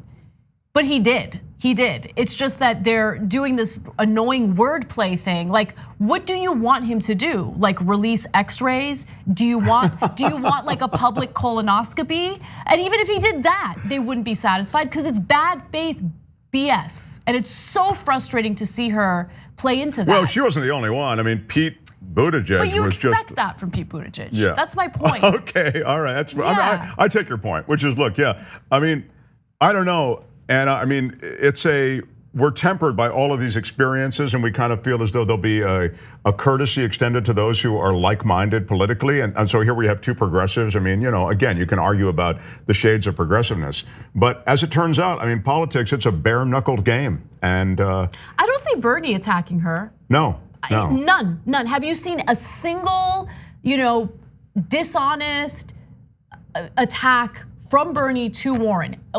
Just one. Everything that has come out of his mouth is policy related, right? And even when he goes out of his way to only focus on policy, you'll have Warren's camp accuse him of, telling his supporters to go out there and smear her. Yeah, he's never done that. And I don't believe for a minute that he has told her that he doesn't believe a woman could win. I just don't believe it. I don't. No, we talked about this. It's inconsistent with his entire history. It absolutely makes no sense. That was total BS. Yeah, because he's the one who encouraged her to run in 2015. She refused to do so, which is why he ran. Exactly. So why would he encourage her if he thinks a woman couldn't win? It's just such nonsense, and she still has failed to provide a direct quote of what he allegedly said. And we talked on this set about the fact that America is a tough place for women to win public office. So we've talked about it in the grand scheme of things, sort of as the meta question. And if you give it any credit at all, maybe they were talking about it in that way. But he certainly, as you suggest, he tried to recruit her to run. I mean, it doesn't square that he would do that and then say a woman doesn't have a chance to win. I think you're right. It's a rude awakening when you see this sort of dirty politics, and it gets a lot dirtier than this. I mean, oh, definitely, it does. Just it sucks to see her play into that, but it is at least we know what she is willing and capable of doing in her effort to get an upper hand in this election, and I just don't think that it makes her a desirable candidate. I want us to eventually elect a woman as president. I do think that's important, but I want a woman who makes me feel inspired and proud. And someone who engages in dirty politics doesn't make me feel inspired and proud, just doesn't. When she's strong, when she was on that debate stage in Nevada and she was just ripping Michael Bloomberg apart, that was inspiring because it was based on evidence, it was based on preparation, it was based on just smart politics. And when she does that, she does well. When she focuses on smearing someone that she sees as a threat and it's all based on dishonest nonsense, I don't feel proud of that. I don't look at that and think, wow, I'm inspired by this woman. I think you said it right. That was creepy to see her, put some of these things out there that you just know really aren't true. But wow, she was like a ninja, She was great last night. You know those Bruce Lee movies where he'd come on and he'd take on 6? That was the kind of thing you saw last night. So she had a great night debating, but you're right, in the light of day, if this is what's going on, it leaves you a bad taste. Definitely. All right, I hope you guys enjoyed that. Mark, thank you for sticking around and doing the post game with me. Good to see you. Good to see you. All right, guys, have a great night. We'll see you tomorrow.